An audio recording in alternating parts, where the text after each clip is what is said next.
안녕하십니까. DNA 입시 랩의 이명순 부소장입니다. 죄송한데 제가 계속 더워갖고 부채질 좀 할게요. 일단 저희가 오늘 설명회는 저희 수업을 안내드리는 설명회로 기획을 했어요.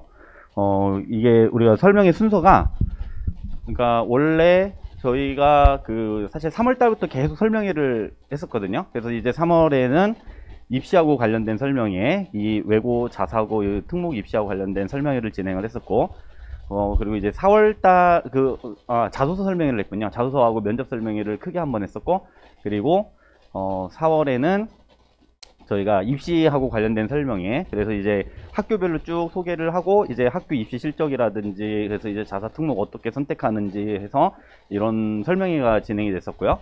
그리고 지금 우리 5월 달에 설명회를 제가 몇 번에 걸쳐서 여기저기서 막 해갖고 저도 헷갈리는데 독서 관련 설명회도 있었고, 우리 이제 자소서 면접 설명회도 진행을 했었고 등등 이렇게 계속 됐었는데, 이제 자소서 어떻게 쓰는지, 면접을 어떻게 하는지 이런 것과 관련돼서 우리 온라인으로도 설명회를 하고 그랬어요. 그래서 그때 상당히 많은 학부모님들이 참여를 해주셨는데, 그래서 이번에 설명회를 할 때 어떤 주제를 갖고 할까 했는데 오신 분 또 오실 수도 있고 그래갖고 이번에는 우리가 이제 7월에 개강을 해야 되니까 그러면은 수업 안내를 해드리자. 우리 수업이 어떻게 진행되는지 그걸 이제 궁금해 하실 분들이 많을 테니까 하고서 제가 이제 수업 설명회를 하자고 이제 말씀을 드렸어요. 어쩌면은 이제 처음 오시는 분들도 계셔갖고 다 또 입시에 관련해서 또 이제 궁금해 하실 수도 있을 텐데요. 입시 관련해서 궁금하셔도 별로 궁금해 하실 거 없을 것 같아요. 그냥 이 수업 설명회 들으시면 될 것 같은데, 궁금하시면은 일단 어떻게 하시면 되냐. 네, 이게 저희 밴드거든요. 밴드 QR코드인데요. 밴드 가입을 해보시면은 여기에서 거의 저희가 설명했던 자료들을 쭉 올려놨어요. 그래서 사진으로 올려놓은 것도 있고 파일이 올라간 것도 있고, 그리고 여기가 이게 DNA 입시랩의 전체 밴드이기 때문에 대입하고 관련된 내용들도 많이 들어가 있습니다. 근데 이제 거기에서 이제 외고라든지 자사고라든지 이런 것하고 관련된 자료는 여기서 찾아보시면 돼요. 그래서 원래는 제가 이제 입시하고 관련된 이야기를 하지 않으려고 했었는데, 간단하게 입시 얘기를 하고서 할게요. 일단은 인문계는 외고를 쓰는 게 좋다. 인문계는 이제 무조건 이제 외고를 쓰는 게 좋지는 않고요. 외고를 쓰는 게 이거 들어가기 전에 저희 순서가, 그래서 저희 수업과 관련해서 저희가 여름에 이제 개설하는 수업에서 이제 외고 입시를 준비하는 데 있어서 외고든 자사고든 마찬가지인데 제일 중요한 게 첫 번째 이제 자소서가 나와야 되거든요.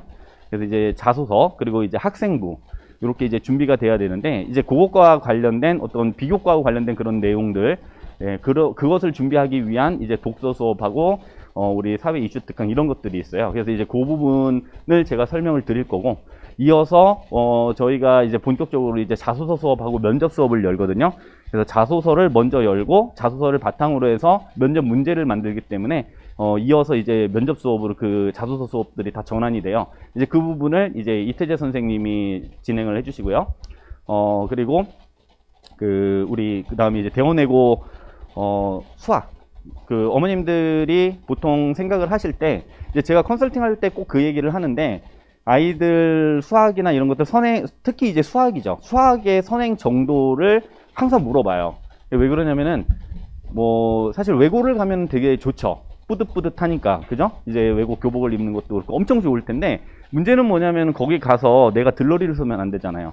근데 들러리를 서는 가장 좋은 길은 수학 공부를 안 하는 거죠.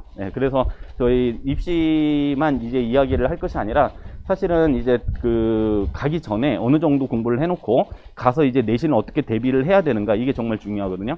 그래서 실제로 우리 작년에도 이제 그런 사례들이 있는데, 그런 경우들이 있는 거예요. 그러니까 작년 같은 경우에 경쟁률이 좀 많이 낮았단 말이에요.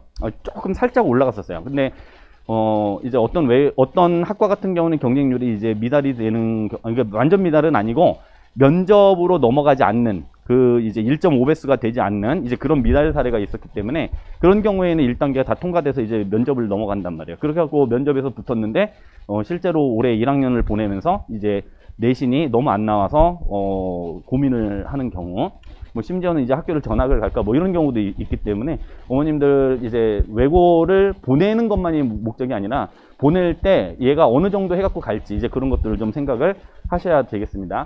예, 그래서 이제 일단 제 이야기 먼저 시작을 할게요.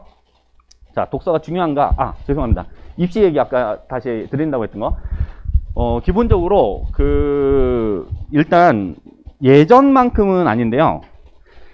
아마 여기 아마 일단 다 대원외고 보통 생각을 하실 거예요. 그죠? 대원외고를 생각하실 거고, 아마 이 동네에서는 대원외고가 아니면은 이제 한영외고일 텐데, 그래서 기본적으로는 이제 대원외고를 생각하실 거예요. 근데 대원외고 같은 경우에 서울대 이제 몇 명 가나 이런 거 아세요?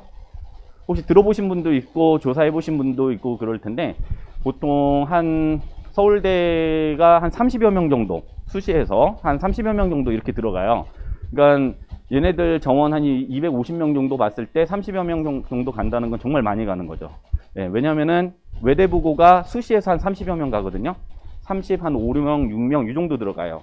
근데 이제 외대부고 같은 경우는 그 실적이 어떤 실적이냐면은 문이과를 합친 거죠. 근데 문과 인문 계열이 한 3개 반 정도밖에 안 되기 때문에 이제 외대부고 같은 데서 사실상 대부분은 서울대 실적이라고 하는 것은 자연계에서 이제 차지하는 거다라고 생각을 하시면 돼요. 그러니까 대원외고에서 서울대를 보내는 것은 대단히 이제 독보적인 거다 이렇게 생각을 하시면 됩니다. 네, 독보적인 게 어느 정도냐면 예를 들어서 한영하고는 거의 배는 아니지만은 거의 60%, 70% 이 정도 차이가 납니다.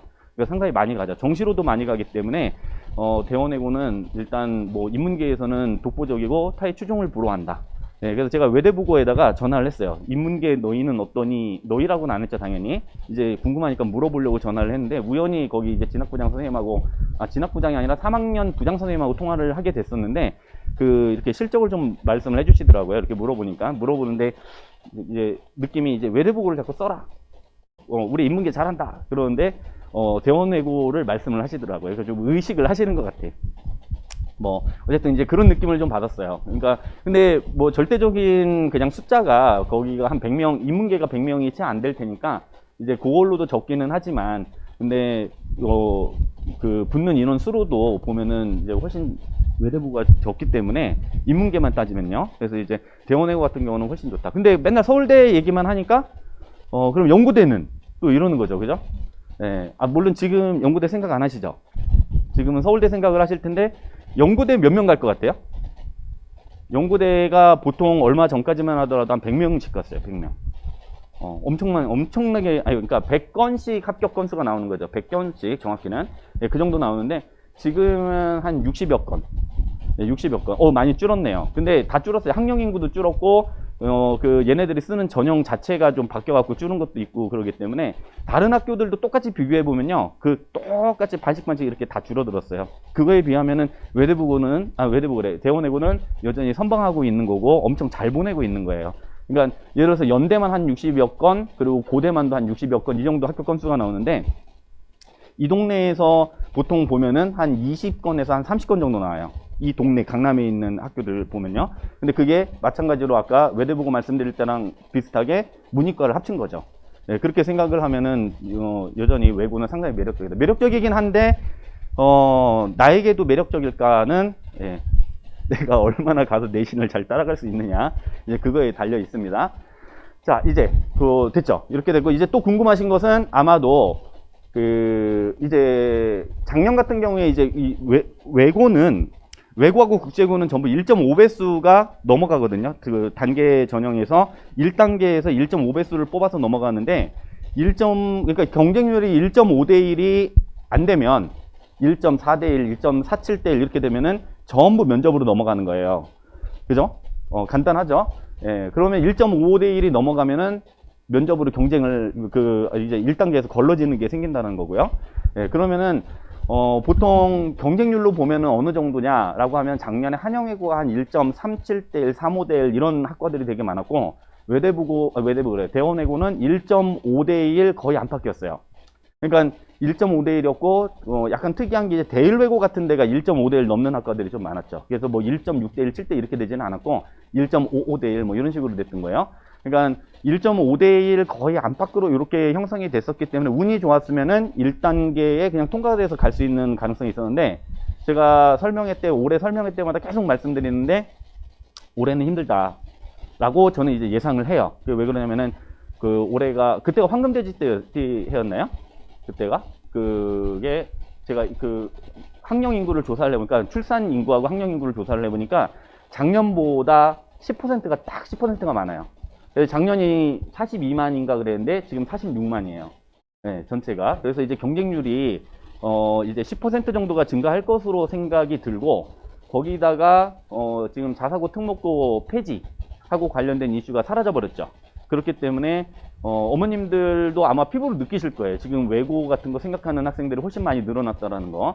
제가 생각해도 훨씬 많아진 것 같아요. 자사고라든지 이런 거에 대한 관심. 이제 저희 그 DNA 입시랩에 문의하시는 것도 그렇고, 이제 컨설팅 들어오는 것도 그렇고, 보면은 이제 훨씬 더 많은 그 관심을 보이고 있는 것 같아요. 그럼 그걸로 볼 때는 아마 경쟁률이 그냥 단순 계산했을 때 10% 느는 것보다 훨씬 더 늘어날 가능성이 있죠. 그러니까 인구에 의해서 10% 늘고, 그리고 관심에 의해서 늘어나는 거 생각을 하면은 예전과 같이, 예전에 뭐 2대1 넘어갈 때도 많았었는데 일단 뭐 1.7대 1, 8대 이렇게 넘어갈 걸로 생각이 들어요. 그 정도 되지 않을까라고 생각이 드는데, 그렇다면은 지금 만약에 우리가 이 대원외고나 한영외고나 이런 데를 썼을 때 올 A여야 되죠. 영어가 올 A여야 하고 동점자가 전부 다 올 A다. 그러면은 순서가 3학년 2학기 국어, 그 다음에 3학년 2학기 사회, 이걸로 비교를 해갖고 이제 거기서 이제 B 있는 애들이 떨어지고, 거기서도 또 동점자가 있으면은 3학년 1학기 국어 사회, 그리고 이제 2학년 2학기 국어사회, 국어사회, 그렇게 해서 다 동점자가 있으면은 그럴 때는 이제 다 통과시켜서 면접으로 넘어가는 거죠. 그래서 걸러내는 순서로 볼 때 그렇게 되는데, 한 1.5대 1 간 넘어갔을 때는 2학년까지 가지 않아도 3학년 때 걸러진 걸로 알고 있어요. 그러니까 3학년 때 B 없을 것 같죠. 그러니까 3학년 때 B 있는 애들이 안 쓸 것 같은데 3학년 때 B 있는 애들이 써요. 그래갖고 걔네들이 이제 떨어지더라고요. 아니, 그것은 어떻게 알았냐? 전화를 해봐서 알았어요. 전화를 해보면은 다 알려줘요. 어머님들도 학원에 묻는 것도 이제 좋을 수 있지만은, 사실 이제 저희도 이제 저희가 자료를 수집하는 게 있고, 간접적으로 알 수 있는 게 있고, 직접적으로 알 수 있는 것들이 있는데, 이제 도저히 이거 모르겠다 싶으면 그냥 전화를 해봐요. 알려주는 경우도 있지만은, 사실 이런 경우는 딱 대놓고 알려주지는 않았고, 예를 들어서 뭐라고 했더라, 저한테? 되게 간접적으로 우회적으로 표현을 해줬는데, 그러니까 뭐 하여튼 제가 뭐 예를 들어서 2학년 때 B가 있으면요? 그랬더니, 3학년 때 B 없으면 써보세요. 뭐 이런 식으로 이제 이야기를 하는 거죠. 이거보다 더 간접적이었는데. 그래서 제가 한 번에 딱 못 알아들었어요. 근데 어쨌든 이제 그런 경우들이 있으니까 한번 전화를 해보세요. 근데 제가 생각할 때는 올해는 어쨌든 3학년 때 B 있으면은 아마도 떨어질 확률이 대단히 크다. 그러니까 1.5대 1이 간 넘어갔다라고 했을 때는 그렇게 경쟁이 많이 심한 것은 아닌데, 왜냐하면은 예를 들어서 한 40명을 뽑는데 1.5대 1이면은 60명을 통과시키는 거잖아요.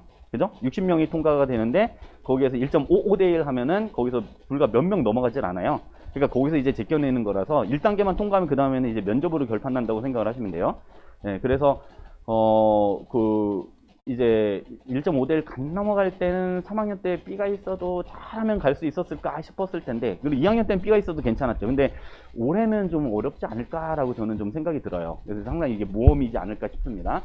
입시 얘기가 갑자기 길어졌네요. 자, 독서가 중요한가? 왜 이 독서 이야기를 하냐면은, 어머님들 지금 일단은 고등학교 고등학교 들어가기 전에 지금 중학교 3학년이잖아요. 독서 안 시키고 있으면 이거라도 시켜라. 이제 그런 취지입니다. 자, 독서가 중요한가? 중요합니다. 독서는 어디다 기재하는가? 독서 활동란에 기재를 하죠. 독서 활동란에 기재를 하기는 하는데, 독서 활동란보다도 사실은 이런 데다 적는 게 더 중요해요. 창의적 체험활동의 자율활동, 그리고 창의적 체험활동의 동아리활동, 진로활동, 이게 다 창체예요. 창체. 그리고 세부능력 및 특기사항, 교과 밑에다가 적는 부분, 그래서 교과 점수 나오고 그 밑에다가 적는 이제 교과 수업에서 보고서나 발표에서 내가 읽었던 책을 이제 근거로 제시를 하는 거죠. 이런 데도 이렇게 적을 수 있고, 또 하나는 지금 이제 자기주도 학습 과정에다가 보통 보면은 인문계에서 할 수 있는 거 다른 게 없어요. 요거예요. 이거 자기주도 학습 과정에서는 전부 다 독서예요. 독서. 네. 독서 아닌 걸로 쓰는 경우는 수학밖에 없어요. 수학도 이제 독서를 배경으로 하는 경우들이 많아요. 책을 읽다가 이런 게 관심이 생겨서 뭐 이렇게 했다라고 하는 경우가 많으니까, 네, 독서가 바탕이 되는 경우가 많다. 이렇게 돼 있어요. 네, 이렇게 하니까 이게 어떻게 들어가는지 잘 모르시죠. 그죠? 고등학생 같은 경우에는 자율활동, 이거 대부분 학교 행사예요. 학교에서 무슨 학교 폭력 예방 뭐 이런 것들, 그리고 장애인 인권 교육 뭐 이런 것들 관련해서 무슨 강연이 있었다, 뭐 교육이 있었다라고 할 때, 거기서 행사 몇 월 며칠 날 뭐 이렇게 딱 적는데, 거기에다가도 만약에 고등학생 같으면은 거기 학교 선생님한테 저 이런 책 읽고 이렇게 한국 보고서 썼어요 하면 또 넣어주기도 하는데, 중학생은 사실 잘 안 해줘요. 그러니까 중학생이 할 수 있는 경우는 사실은 이 동아리 활동이 제일 커요, 여기가. 그리고 이제 잘 하면은 세특에 들어갈 수 있는 경우도 있고요. 자, 이제 사례를 한번 보여줄게요. 여기 사례를 보시면은 이게 창의적 체험 활동 상황인데, 여기 동아리 활동을 한번 보세요. 예를 들어서 국제 이슈 탐구반이라고 하는 동아리를 했어요. 그러면은 이제 지구촌에서 발생하는 다양한 국제 이슈를 한 주는 토론을, 다른 한 주는 보고서 작성으로 구성하여 진행한 본 동아리에서 본 학생은 인종 청소가 일어난 코소보 사태, 루안다 사태 등에 관한 국제사회의 개입에 대한 문제를 다루기 위해 국제법으로 세상 읽기를 참고하고, 인권을 보호하지 못하는 정부와 국민의 관계를, 통치론과 같은 사회개혁서를 다룬 도서를 통해 이해하여 인도적 개입에 대한 보고서를 작성했다. 이제 이렇게 들어갔네.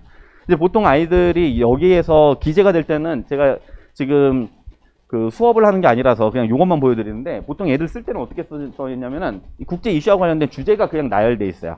주제가 다다다다다다다 이렇게 열거가 돼 있는데, 이제 그런 방식으로 하지 말고 뭘 해라? 여기처럼 책이 이제 들어가는 거죠. 책, 여기 노란색으로 해놓은 것이 책 제목이에요. 국제법으로 세상 읽기 통치론. 이 책 다 읽었냐고요? 아니에요. 이 책에서 일부 발췌. 요게 보면 그 인도적 개입하고 관련된 그 부분만을 가지고서 요 동아리 활동에서 이제 보고서를 작성하고 하는 데다가 이제 활용을 한 거죠. 이런 방식으로 이제 책이 들어가 주는 게 좋아요. 책을 이용해서 독서 활용 사례. 네, 이번에는 교과 세특에서 이제 세부 능력 및 특기 사항에서 어떻게 쓰냐. 이것도 보통은 이게 학교마다도, 제가 이제 같은 학교 학생들 생기부도 보고 하는데, 배운 내용은 똑같은데 일부 내용의 워딩이 아이들이 직접 한 것에 대한 서술이 조금씩 이렇게 다르게 서술된 경우가 꽤 있어요. 꽤 있는데, 이왕 그렇게 꽤 있는 경우, 다르게 학생의 어떤 활동을 좀 써준다라고 할 때는 이런 식으로 여기는 똑같아요. 한글 창제의 원리를 잘 이해하고 있으며, 왜냐하면 한글 창제의 원리를 학교에서 가르쳤으니까. 예, 그래서 이제 이건 똑같아요. 학교 교육 과정이에요, 그냥. 그럼 이제 어떻게 되냐? 한글 창제에 대한 관심으로 뭐가 빠졌네요. 한글 창제 당시 세종과 신하들의 논쟁을 이해하기 위해 최만리 상소문 해설을 읽고 한글 창제에 대한 반대의 논리도 이해하려는 개방적이고 수용적인 태도를 보였으며, 이와 함께 한글의 옛글자에 대한 관심으로 훈민정음 창제 원리와 옛글자 기능성 한글을 통해 사장된 옛글자를 탐구하여 보고서를 작성하며 자신만의 창의적인 문제의식을 해결하고자 하는 적극적인 태도를 보임. 이제 이런 식으로 들어가요. 다 책이 들어가죠. 다 읽었냐고요? 아니요. 훈민정음 창제 원리와 옛글자 기능성 한글 같은 경우에도 이게 뭐냐면, 여기에서 옛글자, 우리 그 어머님들 옛날에 고등학교 때 배우신 거 있잖아요. 그죠? 이거 이렇게 삼각형으로 하는 거랑, 이 아래와 점 찍는 거랑, 뭐 순경 비읍에다가 이렇게 점 찍어 놓고 피읍에다 점 찍어 놓은 거, 이런 것들이요. 그죠? 이제 그런 것들 이제 탐구를 했다라는 거예요. 이런 것들. 이게 우리는 사실은 고등학교 과정에서 배우지만은, 이런 옛글자가 있네? 라고 하면서 그 옛글자가 어떻게 사라졌을까? 이런 걸 이제 탐구를 해볼 수 있는 거죠. 호기심이 생기면. 예를 들어서 이런 식으로 이제 생기부에 적으면은 대단히 좋다라는 거예요. 근데 생기부에 적어 달라고 하면 다 적어주냐? 그렇지는 않아요. 고등학생 같은 경우는 많이 해주는데 중학생은 안 그런 경우들이 많아요. 그래서 선생님하고 좀 친한 경우에 선생님한테 부탁을 하면 좀 들어주죠. 네, 그런 경우가 있고, 또 하나는 이제 어머님들이 우리 외고나 자사고 쓴다. 그래서 우리 지금 올해 우리 아이가 외고를 쓸 테니까 생기부를 좀 신경을 써주시면 좋겠다. 이 말씀을 이제 드리는 경우들이 있습니다. 그렇다면 좀 해주시기도 하죠. 네, 이런 방식으로 이제 독서가 활용이 돼요. 그래서 사례는, 사실은 이제 독서 활용 사례 제가 얼마 전에 또 했었어 갖고 이거 더 자세하게는 하지 않을게요. 저희 수업을 소개하려고 그러는 거니까. 그래서 이번에 여름방학 때 저희가 이제 수업으로 넣을 것이 뭐냐면은, 들어가는 게 이거, 제 수업이 됐어요. 네, 제가 요 책을 3권을 다루는데, 하나는 이게 여러 군데 좀 활용을 할 수가 있어요, 책을. 그래갖고 일부러 이 책들을 골랐는데, 제목은 이제 메타적 관점의 융합 독서라고 했어요. 자, 일단 프레임. 최인철, 이제 서울대학교 심리학과 교수, 이제 최인철 교수의 프레임이라는 책인데요. 그냥 프레임 간단합니다. 이게 뭐냐면은 세상을 인식하는 틀, 우리가 세상을 볼 때 어떤 인식하는 틀을 갖고 세상을 보잖아요. 그죠? 쉽게 얘기하면은 정치적인 성향이 진보인 사람은 진보의 틀을 가지고 세상을 보지만, 보수의 틀을 가지는 사람들은 이제 보수의 관점에서 세상을 읽어내는 거죠. 같은 사건이 일어나더라도 이제 진보하고 보수가 다른 관점에서 보는데, 그것과 관련된 이제 프레임이에요. 원래 이 책 제목은, 책 제목이 아니라 책의 부제가 행복을 찾는 이제 프레임 뭐 이렇게 돼 있었는데, 이게 최근에는 이게 개정판이 나오고서는 제가 볼 때는 약간 공부를 좀 더 한 것 같아요. 처음에 읽었을 때는 좀 얕다라는 생각이 많이 들었는데, 이제 개정판 나온 것을 보면은 약간 철학적인 입장, 그리고 행동경제학적인 관점이 좀 더 이제 많이 들어가서 해설이 좀 들어갔더라고요. 그래서 이제 책이 좀 더 이제 깊이가 좀 생겨서 좋아요. 여기에는 넣지는 않았지만 경제학에서 이제 행동경제학이라고 하는 분야가 있어요. 이제 그 부분이 이제 행동경제학이라는 것이 발생하게 된 것이 사실은 인지심리학에서 발견이 일어나면서 나타난 것들이거든요. 이제 데니얼 카네만 같은 사람들이 노벨 경제학상을 받죠. 행동경제학으로. 네, 그런 것들하고도 다 또 이제 연결을 시킬 수가 있어요. 그러니까 저희가 이제 독서 수업을 하는 것은 여기에서 이런 어떤 프레임을 가지고 보는 여러 가지 프레임을 가르쳐 주는 경우도 있지만, 사실 그 책을 읽으면서도 알 수가 있죠. 근데 이제 거기에서 더 나아가서 요 책들을 너네들이 생각하는 관심사하고 이제 어떻게 연결을 시킬 수 있느냐, 이제 그런 것들을 이제 강의를 통해서 이제 보여주는 거죠. 네, 그 다음에는 손석준 신문 읽기의 혁명. 이것도 간단합니다. 어떤 방식으로 우리가 프레임을 짜갖고 언론, 예를 들어서 신문 같은 데서 사진을 어떻게 배치하느냐, 기사를 어떻게 배치하느냐, 이제 편집이죠, 사실상. 그게 이제 어떤 특정한 프레임을 가지고서 이제 짜는 것을 보여주기 때문에 이것은 언론 영역. 이제 인문계 학생들이 관심을 갖는다라고 하면은 이제 이런 책들을 같이 읽으면서 현실에서 작동하는 프레임을 직접 이제 목격을 할 수가 있는 거죠. 그리고 언론에서 작동하는 이런 프레임을 공부를 하면은 여기에 깃들어 있지는 않지만은 직접 나타나지는 않았지만 이제 알 수 있는 뭐가 있냐면은, 이 언론과 관련된 이런 프레임은 사실은 역사예요. 역사. 이게 무슨 얘기냐면은, 우리가 그냥 어머님들이 딱 보실 때는 여기서는 그냥 언론을 다루는구나, 언론이구나 라고 생각을 하겠지만, 사실 여기서 다룰 수 있는 내용들은 언론에서 이제 역사로 파생이 됩니다. 예를 들어서 EH카의 역사는 무엇인가 같은 경우도 우리가 갖고 있는 프레임, 역사를 해석하는 것과 관련된 프레임을 이제 어떤 방식으로 설정하느냐, 이제 이런 것하고 관련된 이야기를 할 수 있는 거라서, 이게 거의 사실은 인문사회 과학과 관련된 거의 대부분의 주제를 이제 메타적 관점에서 다루고 있다, 이렇게 생각을 하시면 돼요. 메타라고 하는 이유는 직접적인 그 내용보다 그걸 바라보는 틀에 대해서 보기 때문에 메타라고 이제 제목을 붙여놨어요. 그 다음에 장대익, 쿤 앤 포퍼, 과학에는 뭔가 특별한 것이 있다. 포퍼는 이제 과학 철학의 논리지만은, 요 쿤 같은 경우는 원래 과학사가거든요.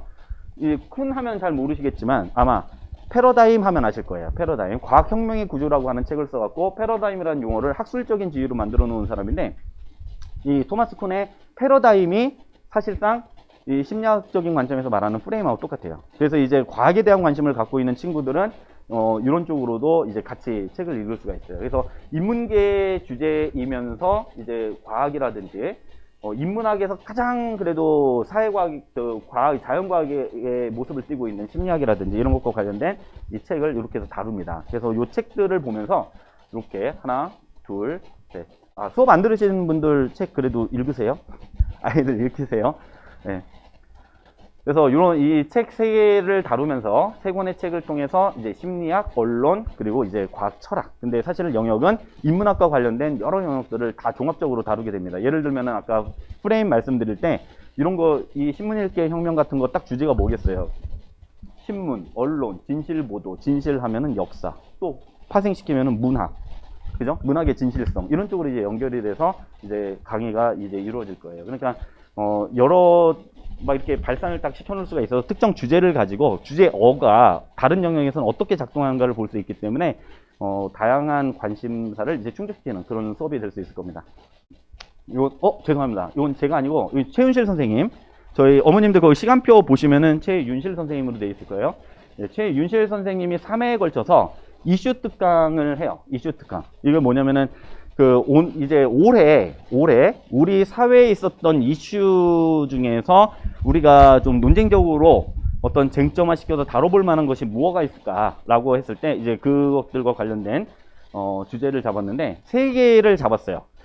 첫 번째, 올해 절대 빠질 수 없는 거, 우크라이나 러시아 전쟁이죠. 그죠?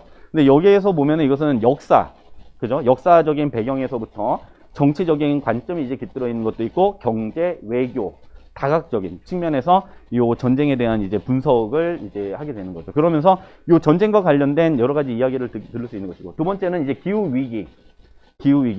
이것은 끊임없는 주제죠.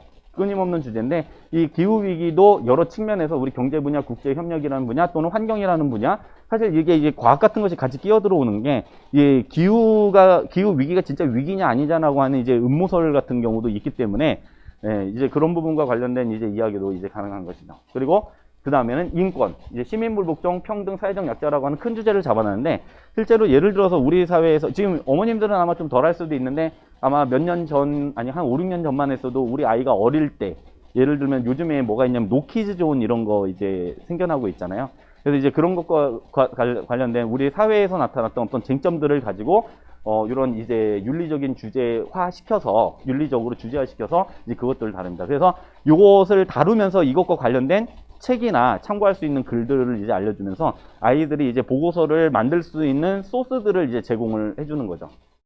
그래서 이 수업이 이렇게 진행이 되는데, 예를 들어서 이제 여기는 제가 이런 것들을 그냥 찾아서 넣어봤어요.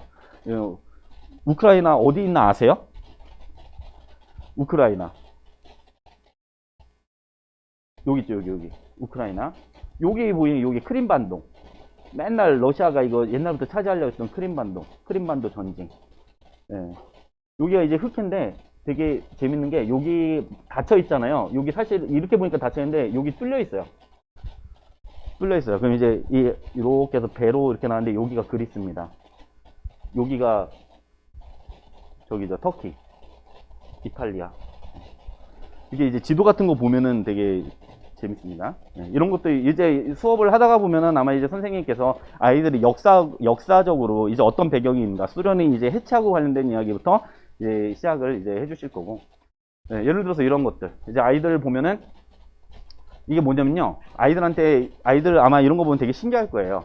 이게 밀 선물 가격이거든요. 밀 선물 가격인데 저기 수제비 가격이 다 올랐어요 지금. 더 오를 것 같아요. 여기가 2월 24일 요쯤이거든요. 요쯤 여기 이렇게 떴죠.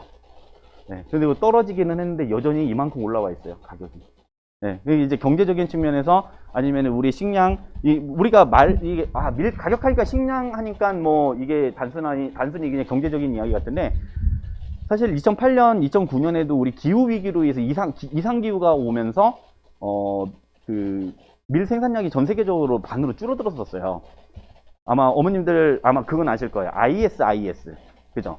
무자비한 저기 이슬람 근본주의자들, 얘네들 막 시리아 전쟁하고 난민 생기고 그랬잖아요. 그때 이제 걔네들 등장하게 된 배경도 사실은 밀가격 폭등하고 관련이 있었어요. 왜냐면은 거기 그 동네에서 중동 지방이 밀을 이제 주식으로 삼는데 밀가격이 폭등하면서 이제 저기가 안 했던 거죠. 공급이 안 되니까 사람들이 우리 살려줘 하면서 이제 정부의 반정부 시위를 하면서 독재 정권들을 무너뜨리는데 이제 한 영향을 끼쳤던 거죠. 예를 들어서 이런 것들. 그러니까 사실 우리가 아이들이 이런 시사 이슈를 보면서 되게 시각을 넓게 가질 수 있고, 문제는 뭐냐면은, 근데 이런 것들 인터넷을 뒤져서 그냥 찾아보는 것하고 좀 다르게, 가급적이면은 이제 종합해서 이제 이슈화 되는 것도 있지만, 다른 하나는 이제 선생님이 공부할 수 있는 책 같은 것을 이제 알려준다라고 하는 게 이제 대단히 중요한 거죠. 물론 다 읽냐? 그것은 다 읽기는 어려울 수 있어요, 아이들이. 근데 부분 읽어가면서 이제 준비를 하면은 이제 생기부도 좀 만드는데 도움이 될 수 있고, 뭐 필요하면 보고서를 만들 수도 있고, 고등학교에 가서도 이제 써먹을 수 있다라고 하는 거죠. 그래서 이제 사회 이슈 특강 이런 것도 있으니까 이제 참고를 해주시면 되고요. 저희 밴드에 가시면은 이렇게 대입하고 관련된, 지금 어제 올라왔던 글인데 저희 김민규 소장님이 연세대 활동 우수형과 관련된 분석글들 이런 것들이 계속 올라와요. 그러니까 고입하고 관련된 아까 제가 자료들이 예전에 이렇게 찾아보면 올라와 있을 거라고 그랬잖아요. 그것뿐만 아니라 이제 대입 관련된 자료들도 있기 때문에, 어머님들 고입을 준비하는 이유는, 고입을 좀 잘 준비를 하려면 사실 대입을 좀 알고 있으셔야 돼요. 그래서 요 밴드에 가입하셔서 이제 많은 정보를 얻으시길 바랍니다. 일단 제가 설명은 여기까지 하도록 하고요. 다음에 이어서 이태재 선생님께서 자소서하고 면접, 면접과 관련된 그 이야기를 하도록 하겠습니다.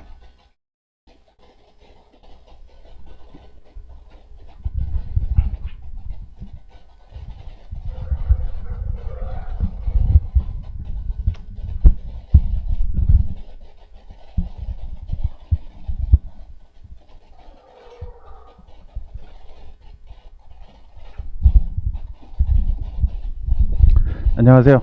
방금 소개받은 DNA 입시연구소 강사 이태재입니다. 저는 고입을 또 이제 지도를 해왔고, 부소장님이나 다 마찬가지긴 하고, 아까 이제 강의를 진행하시는 최윤실 선생님 마찬가지로 저희는 이제 고입 대입을 전부 다 맡고 입시에 대해서 계속 지속적으로 관여하고 있습니다. 일단 이 시간에 이제 자소서를 소개 먼저 드릴 텐데, 자소서 같은 경우에는 어떤 외고를 선택하든 간에 찾아보시면 문구 같은 것들은 조금 다르긴 하지만 입시에 대한 지침이 위에서 내려오는 것이기 때문에 기본적으로 기본적으로 이제 평가 방식도 동일하고 같다라고 생각을 하시면 됩니다. 문항은 세 가지 내용으로 구성이 되고 이걸 잘라서 쓰진 않아요. 학교에 따라서 이제 다른 외고들을 찾아보면은 고양외고랄지 이렇게 찾아보면은 이렇게 소제목을 다는 경우도 있긴 하지만 그것과 상관없이 이 내용들을 쭉 이어가지고 쓰게 되는데, 자기주도 학습 과정, 그리고 지원 동기 및 진로 계획, 인성 영역 이 세 가지를 이어가지고 띄어쓰기 제외하고 이제 1,500자로 제출을 하고 몇 가지 이제 어떤 고려해야 할 사항들을 학교가 요강을 통해서 이제 제공을 하게 됩니다. 문항별로 이제 잘라서 본다라고 하면은, 먼저 이제 자기주도 학습 과정 같은 경우에 문구는 조금씩 다르죠. 이제 대원, 한영, 데일리 세 개를 좀 글씨가 작아서 안 보이실 수도 있을 텐데, 결국은 여기서 뭘 해야 되느냐, 과목을 공부하면서 어떤 식으로 내가 이제 학습을 해왔는지 학업 역량을 이제 보여주는 것이라고 볼 수 있고, 가장 이제 길게 써 있는 걸 본다라고 하면은 대원외고에서 학습을 위해 주도적으로 수행한 목표 설정, 계획, 학습, 그리고 결과, 평가까지의 전 과정. 실제로 이제 어떤 걸 공부했다라는 것 뿐만 아니라 왜 이걸 공부하고 그 과정에서 뭘 했는지를 이제 써주는 방식으로 제시를 하는 거고, 기본적으로 이제 문구들이 조금 다르긴 하지만 그렇게 이제 제시를 하게 됩니다. 여기 이제 뒤에서 설명을 하겠지만 전체가 이제 1,500자일 뿐이지 그걸 어떻게 구성해야 되는지를 다른 학교는 지침을 주지 않는데, 이제 대원외고 같은 경우에는 이제 맨 마지막에 글자 수는 배점을 고려해서 자기주도 학습 과정을 이제 700자 정도를 쓰는 것이 이제 좋다라고 얘기를 하고, 거기서 물론 실제로 지도하는 과정에서는 1, 200자가 오버되거나 아니면 조금 적거나 이런 것은 문제는 없습니다. 그런데 이걸 어떻게 작성을 해야 되느냐? 결국은 이제 전 과목을 공부한 것이 아니라 분량을 고려하면은 가장 많이 썼을 때 3과목 정도, 보통은 2과목 정도밖에 이제 쓰지 못합니다. 그러니까 이제 지금 아까 들은 이슈 같은 거, 혹은 내 진로 영역과 관련된, 혹은 내가 좀 강점이 있다라고 하면 수학, 자사를 쓰는 경우에는 수학을 거의 필수로 하나를 넣게 되긴 하는데, 외고는 실제 지도 경험을 보면은 한 반 이하, 3분의 1 정도만 수학을 넣고 이제 진로와 관련된 어학이나 아니면 이제 사회 탐구와 관련된 것을 넣는 경우들이 많습니다. 그리고 이제 분량이 아무리 적다라고 하더라도 결국은 그 과정에서 내가 이런 주제를 공부했어요 뿐만 아니라 그것을 이제 공부하는 과정에서 아까 이제 책 같은 걸 말씀하셨는데 어떤 책을 읽었는지 이런 것들을 넣어주게 됩니다. 뒤쪽에 이제 실제 사례를 좀 더 보여드리도록 하겠습니다. 그리고 이제 지원 동기 및 진로 계획 같은 경우도 문구는 조금 다르긴 하지만 가장 길게 제시를 하고 있는 한영외고 걸 본다라고 하면, 외고의 특성과 연계에 관심을 갖게 된 동기, 입학 후 자기주도적으로 꿈과 끼를 살리기 위한 활동 계획, 졸업 후 본인의 꿈을 이루기 위한 진로 계획과 실험 방법에 대해서 구체적으로 기술하라라고 되어 있는데, 기본적으로 이제 왜 외고를 선택했는가, 그러니까 결국은 어학 능력을 특히 특화시키는 것이 이제 내 진로에 있어서 어떤 도움이 될 것인가, 그리고 졸업 후에는 어떤 것을 목표하고 있는가인데, 이것도 실제로 이제 말로만 나 뭐 하고 싶다라고 얘기하기보다는 그 꿈이 만들어진 과정이나 아니면은 그걸 위해서 구체적으로 하고 싶은 것들을 얘기하는 과정에서 1번 이제 자기주도 학습 과정처럼 실제 탐구한 과정이나 아니면 어떤 경험을 바탕으로 얘기를 하는 것이 더 좋을 수가 있습니다. 그리고 인성 영역 같은 경우에는 가장 긴 게 이제 대원외고죠. 자소서, 학생기록부, 행특 및 종합의견에 기재된 핵심 인성 요소, 봉사, 체험 활동을 포함한 배려, 나눔, 협력, 타인 존중, 규칙 준수 등 인성을 나타낼 수 있는 요소를 중학교 활동 실적 및 중학교 활동을 통해 배우고 느낀 점을 구체적으로 기술하십시오 라고 되어 있는데, 이제 제가 이제 대입 자소서도 이제 10년 넘게 계속 지도를 해왔는데, 대입에서도 인성 문구는 비슷해요. 예, 조금 바뀌긴 했는데, 예전에 여기 있는 것처럼 배려, 나눔, 협력, 갈등 관리를 실천한 사례 이런 것들을 쓰라고 했을 때 실제로 뭘 쓰느냐? 여기 이제 작성 팁의 맨 위에 있는 것처럼 결국 둘 중에 하나를 우선 하게 됩니다. 봉사 경험 혹은 임원, 리더 경험을 들어가지고 내 인성을 보여준다.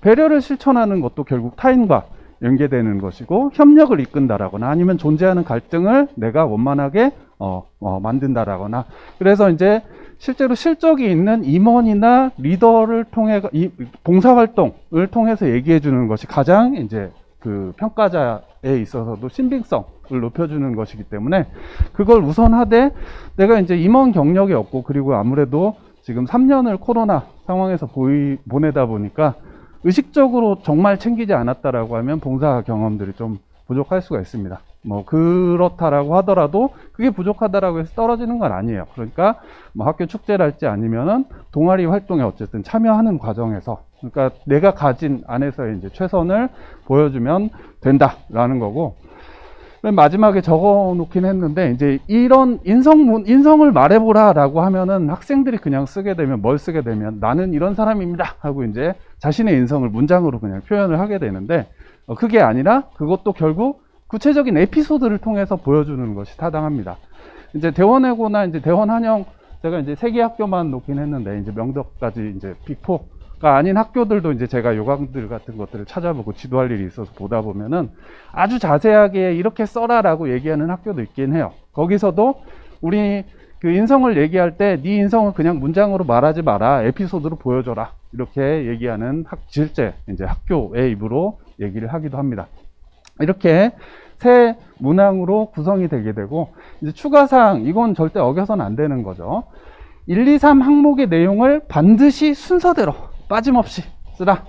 미작성 경우에는 0점 처리한다. 당연히 이건 이제 같이 수업을 통해서 만들어 나간다라고 하면 이 문제는 없겠죠. 뭔가 내가 좀 얘기 스토리 구성상 순서를 바꾸고 싶어도 바꿀 수는 없는 거예요. 기본적으로 공부한 내용 쓰고, 그 다음에 왜 지원했고 앞으로 뭐 하고 싶다, 어떤 계획을 가지고 있는지 쓰고, 내 인성에 관한 에피소드를 쓰고, 문단을 바꿔가면서 이제 써주면 되게 되고, 그리고 3개 항목 전체를 띄어쓰기 제외 1500자 이내로 작성을 하게 됩니다. 1500자 이내라고 하면 이제 감이 별로 안 오실 텐데, 실제로 우리가 이제 그 A4로 그 기본 모드에서 쓰게 되면은 한 페이지를 약간 넘는 정도밖에 안 돼요. 한 페이지를 약간 넘는 정도밖에 안 되고, 이제 띄어쓰기를 포함하게 되면은 한 2100자 이 정도라고 생각을 하시면 됩니다. 분량이 정말 적은 거예요. 대입 같은 경우에는 작년에 이제 문항 바뀌기 전에 4500자를 썼었습니다. 근데 지금 바뀌어서 이제 3200자로 줄긴 했는데, 그 대입에 비해서도 워낙 분량이 적다 보니까 제가 뭐 의전원부터 해가지고 많은 자소서를 계속 지도를 해왔는데, 그 고입을 처음 지도할 때 가장 당황스러웠던 것 중에 하나가 이제 반말로 쓴다라는 점이었어요. 대입이나 아니면은 사회에 나가서 이제 뭐 그 자기소개서를 쓴다라고 하면 당연히 내 평가자를 고려해가지고 존댓말을 쓰게 되잖아요. 근데 워낙 분량이 한정돼 있기 때문에 모든 학생이, 물론 뭐 존댓말로 쓴다라고 해서 떨어지고 이런 건 아니긴 하지만, 그것 때문에 이제 차지하는 분량이 아깝기 때문에 실제로 지원하는 학생들 어떤 식으로든 피드백을 받게 되면은 실제로는 반말로 제출을 하게 됩니다. 그래서 이제 그 자사 특목을 지원했던 학생들이 대입자소서를 처음 쓰게 되면은 반말로 써오는 경우들이 의외로 많아요. 나중에 그걸 바꿔주게 되는데, 그래서 이제 이 분량이 얼마나 적은지는 나중에 사례를 통해 가지고 한번 보도록 하겠습니다. 그리고 여기 이제 공통적으로 면접 총점이 40점이 되는데, 1번 항목 20점, 2번 항목 10점, 3번 항목 10점으로 평가됨이라고 해서 뒤에서도 얘기를 하겠지만 자소서 항목하고 면접 평가하고 항목과 평가 기준, 비중이 완전히 동일하다라고 생각을 하시면 됩니다. 그리고 아까 말씀드린 대로 대원하고 친절하게 배점을 고려해서 대충 뭐 2대 1대1 정도로 써라 라고 얘기를 하고 있습니다.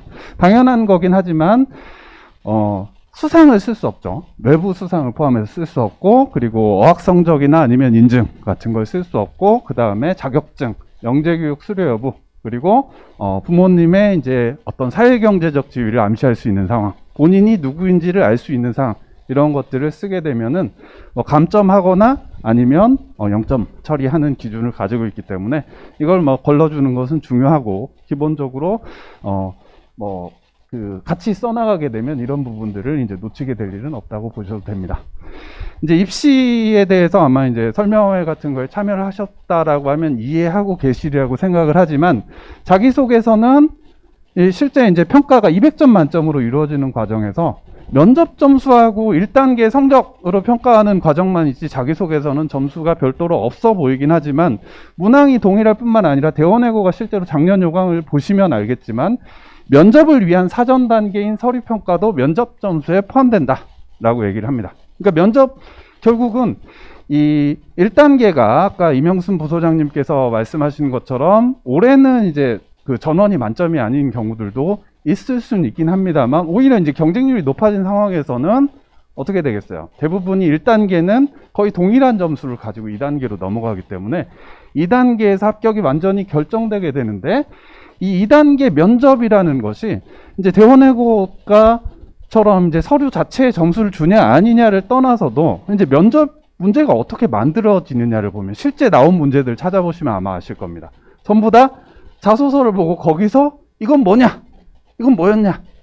추가로 이 확장해서 해봤다라고 하면 그게 뭐냐? 이런 식으로 자소서에 내가 쓴 것이 100% 문제로 만들어지는 것이기 때문에 이 자소서부터 시작을 해가지고 거기서 나오는 면접 과정이 실제로는 1단계를 합격한다는 전제하에는 합격을 완전히 이제 판가름하는 과정이 됩니다. 그리고 이제 지도를 하게 되다 보면은 이게 단계별로 있죠. 단계별로 이제 쭉 그 면접을 준비해 나가는 과정에서 학생들이 이제 열심히 내가 이걸 써야지 하고 뭔가 준비를 해가지고 썼음에도 불구하고 답변을 준비하는 과정에서 내가 이제 추가로 학습을 하더라도 완벽히 이해하고 답변을 할 수 없다라는 생각이 들면, 그때 가서 이제 소재를 면접 준비 과정에서 바꿔나가기도 합니다. 심지어 이제 그 제출 한 일주일 전에 소재를 갈아 엎는 경우도 있어요. 그러니까 결국은 자소서하고 면접 준비 과정은 연계된 과정이다. 그리고 그걸 이제 이해를 하는 것이 중요하다라고 말씀을 드릴 수 있습니다. 학교마다 이제 평가 방식, 시간은 비슷하고 문제가 몇 개 나오느냐, 뭐 문제가 그냥 주어지고 그걸 내가 읽고 답하느냐 아니면 면접관이 질문을 던지느냐, 이런 것들은 다르긴 하지만 뭐 결국은 실제 나오는 질문들은 뭐 북한의 인권 문제에 대해서 논하라는 게 갑자기 던져지는 게 아니라 내가 그것과 관련해서 어떤 활동을 했다라고 얘기를 했기 때문에 질문이 나오는 것이고, 그리고 학생회장으로서의 갈등을 어떻게 해결했는지 이런 것들도 내가 당연히 이제 학생회장 경험을 인성 부분에 썼겠죠. 썼을 거기 때문에 얘기를 하는 거고, 봉사 얘기를 쓰면 봉사와 관련된 확장된 질문을 하게 되는 것입니다. 면접 질문은 100% 자기소개서를 기반으로 만들어진다라고 생각을 하시면 됩니다. 그리고 이제 그 일정은 지금 뭐 접수 일정만 발표된 상황이기 때문에 작년을 기준으로 말씀드리면은 12월에 진행이 되게 되는데, 뭐 이거는 뭐 아직 요강이 나오지 않았기 때문에 변동은 가능하긴 합니다만, 작년 기준으로 본다라고 하면 결국 우리가 1단계를 성적으로 해가지고 평가를 한 다음에 그 합격자를 발표하자마자 이틀 안에 자소서를 입력을 해야 됩니다. 이틀 안에 입력을 해야 되고, 면접도 1단계 합격자 발표 후에 일주일 후에 이루어지기 때문에 1단계 붙고 그 뒤에 어차피 제출하는 거니까 라고 생각을 하면은 이제 오산이고 미리 준비된 것을 그때 이제 입력하고 바로 최종 점검을 한 다음에 면접에 임한다 라고 생각을 하고 미리 자기소개서와 이제 면접을 준비하는 것이 중요합니다. 그래서 이제 순서는 수업 자체가 이제 자소서를 좀 쓰는 과정이 먼저고, 이제 면접을 대비하는 과정으로 이루어지게 되는데, 이게 뭐 지금 7월 여름방학이 들어가면서 저도 이제 들어가게 되는 자소서 수업 같은 경우에는 기본적으로 그게 이제 끝이라고 생각을 하지 않고 그걸 기반으로 면접을 준비해 나가면서 이제 변동에 좀 더 완성도를 높여 나간다라고 생각을 하고, 기본적으로는 여름방학 때 자소서를 쓰고 9, 10월에 이제 면접을 대비해 가면서 자소서를 보완을 하고, 그 다음에 이제 그 중간 필요하다라고 하면은 시험 전에 이제 세미파이널 같은 것을 한 다음에 1차 합격자가 난 다음에 이제 최종적으로 일주일 정도 대비를 하는 과정으로 전 과정을 준비를 하게 됩니다. 그래서 자소서 수업 같은 경우에는 뭐 평일반하고 주말반 두 개가 개설이 되는데, 저 같은 경우에는 이제 그 주말 토요일 2시부터 5시에 혼자 들어가게 되고, 이 평일반 같은 경우에는 아까 부소장님하고 이제 장지혜 선생님 두 분이 들어가게 되고, 이제 저도 이제 자사고 수업도 들어가긴 합니다만 이렇게 구성이 되어 있습니다.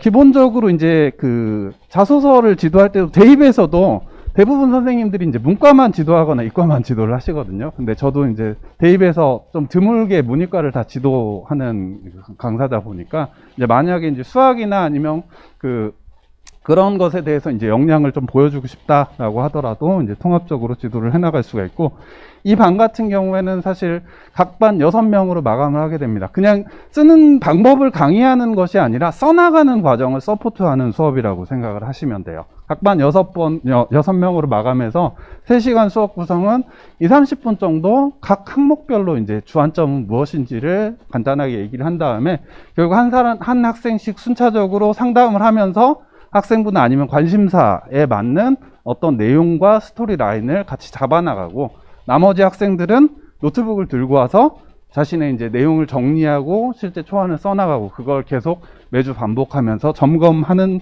방식으로 이제 진행이 되게 됩니다.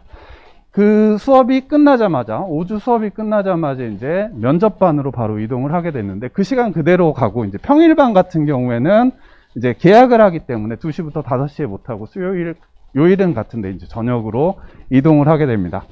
면접 과정에서는 아마 이제 나눠주신 자료에 있는 것으로 알긴 합니다만, 저희가 그 면접, 그 자소서에 맞는, 그 학생에 맞는 질문을 전부 뽑아줍니다. 뭐 그게 이제 40개, 40에서 60이라고 자료에 기재된 걸로 아는데, 그게 학생마다 약간 차이는 있을 수 있긴 하지만 예측할 수 있는 문제를 전부 뽑아주는 것이고, 그 정도를 준비하면 거기서 벗어나긴 사실상 어렵다라고 생각을 하시면 됩니다.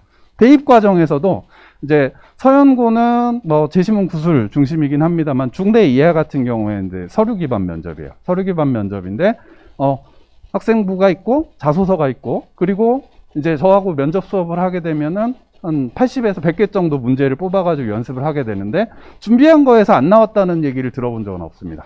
기본적으로 재료, 대학이나 아니면 고등학교에서 문제를 구성하는 방식 자체가 그걸 보고 거기서 문제를 뽑는 것이기 때문에, 어떤 식의 문제가 나오는지를 이해하고 있는 강사들이 문제를 뽑는다라고 하면 비껴나갈 수는 없다라는 거죠. 그렇기 때문에 40에서 60문항 정도를 직접 제작해서 제공을 하고, 그걸 이제 연습해 나가는 과정인데, 사실상 면접 경험이 거의 없기 때문에 문장으로 써보고 혹은 스토리를 구성을 해보고 피드백을 받고 이런 식으로 하고 반복적으로 얘기를 하다가, 내가 이제 좀 확장적으로 공부를 해도 답변을 자신감 있게 할 수는 없겠다라고 하면 소재 변경도 이제 고민해 나가고, 이런 식으로 이제 연계된 방식으로 진행을 하고, 아무래도 이제 9월에 진행되다 보니까 중간고사 일정 때문에 중간에 이제 내신 휴강을 몇 주 갖게 됩니다. 실제 어떻게 지도하느냐, 이건 이제 계속 학생별로 누적해 가면서 상담 내용을 저희가 이제 파악을 해서 추가적으로 한다는 얘기고, 몇 개 사례를 가져왔는데, 일단 자기주도 학습에서 수학 작성 사례입니다. 수학 작성 사례인데, 아까 임영순 부소장님께서 수학이 유일하게 이제 책을 활용 안 하기도 한다라고 했는데, 이 학생 같은 경우에는 여기도 이제 책이 몇 권 들어가 있습니다. 본다라고 하면 배운 내용을 이제 확장해 나갔다라는 방향성, 좋은 방식이죠.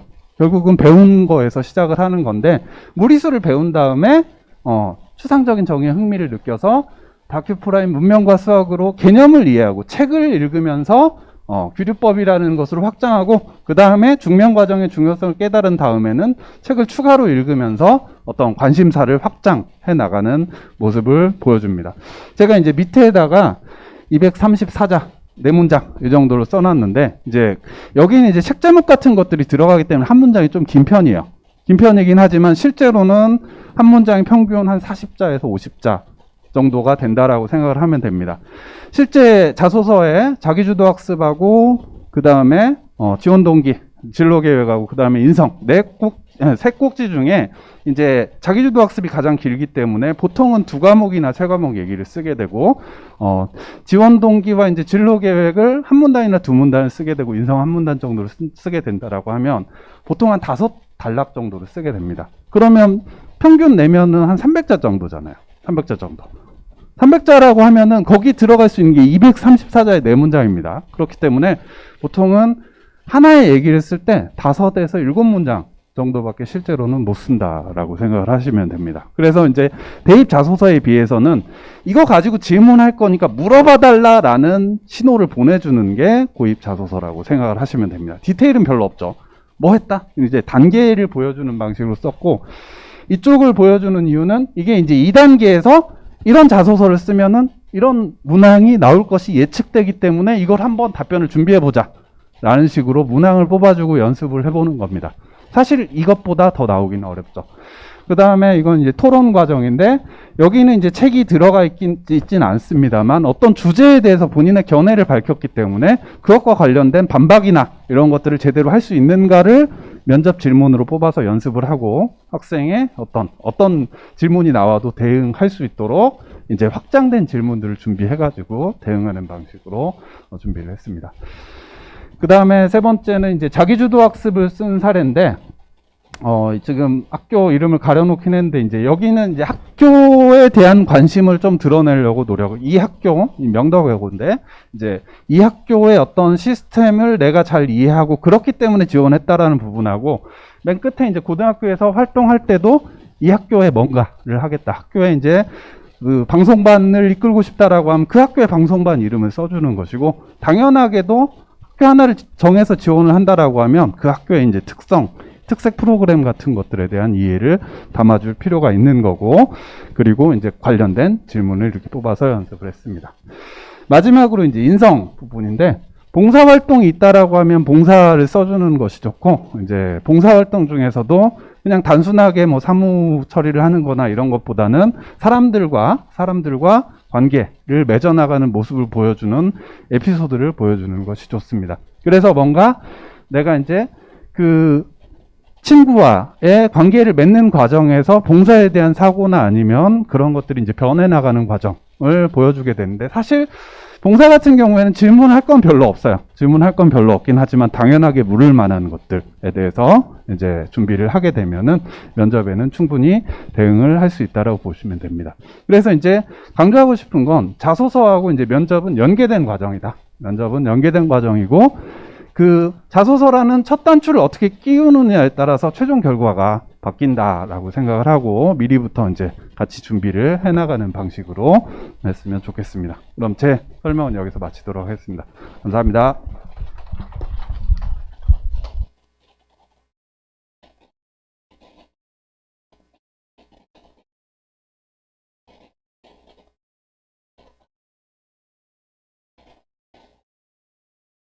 저희 학원뿐만 아니라 다른 학원 설명회도 많이 가셨을 거예요. 저희만 오시지는 않았을 텐데 아마 설명을 들어보시면 조금 다르다라는 느낌은 받으실 거예요. 우리는 이렇게 잘해서 얘를 이렇게 만들었다 뭐 이런 거보다는 수업 자체에 지금 초점을 맞춘 설명회이기도 하지만 이분들이 사실은 대입을 하시는 분들이에요. 대입을 하시면서 이게 이제 대입과 고입이 약간 시간차를 두고 하기 때문에 고입을 이제 같이 진행을 해주시는 거고, 그래서 아마 어머님들이 보시기에 자소서라든지 이런 설명들이 다른 학원이랑은 조금 다르게 보이실 거고, 아마 써놓은 문장들이나 이런 것들을 보시면 나중에 비교를 한번 해보세요. 다른데 자료랑 비교해 보셔도 다를 거니까 그건 제가 자신 있게 말씀드릴 수 있고요. 제가 뒤에서 보니까 막 사진들 찍으시는데 안 보세요. 저도 옛날에 찍어봤는데 안 보거든요. 그러니까 찍지 마시고 수업을 보내주시면 돼요. 그리고 이제 설명을 드릴 분은 장두천 선생님이시라고, 여러분들이 이제 외고 대원을 특히 합격하신 분들은 겨울에 수업 때 만나실 수 있는 선생님이세요. 지금 대원 1, 2학년을 수업하고 계시고, 어머님들한테 이제 대원이 영어 내신으로만 가잖아요. 사실은 외고들이 대원뿐만 아니라. 근데 문제는 가는 게 중요한 게 아니라 가서 잘하는 게 중요해요. 그래서 특히 수학이 얼마나 중요한 과목이 됐는지를 어머님들이 아직 잘 모르시거든요. 일단 가는데 지금 너무 집중해 계시기 때문에. 그래서 저희가 선생님을 특별히 모셨어요, 오늘. 그래서 대원 수학이 어떤지, 외고 수학이 어떤지 말씀드릴 거니까 잘 들어보시고요. 질문도 하세요.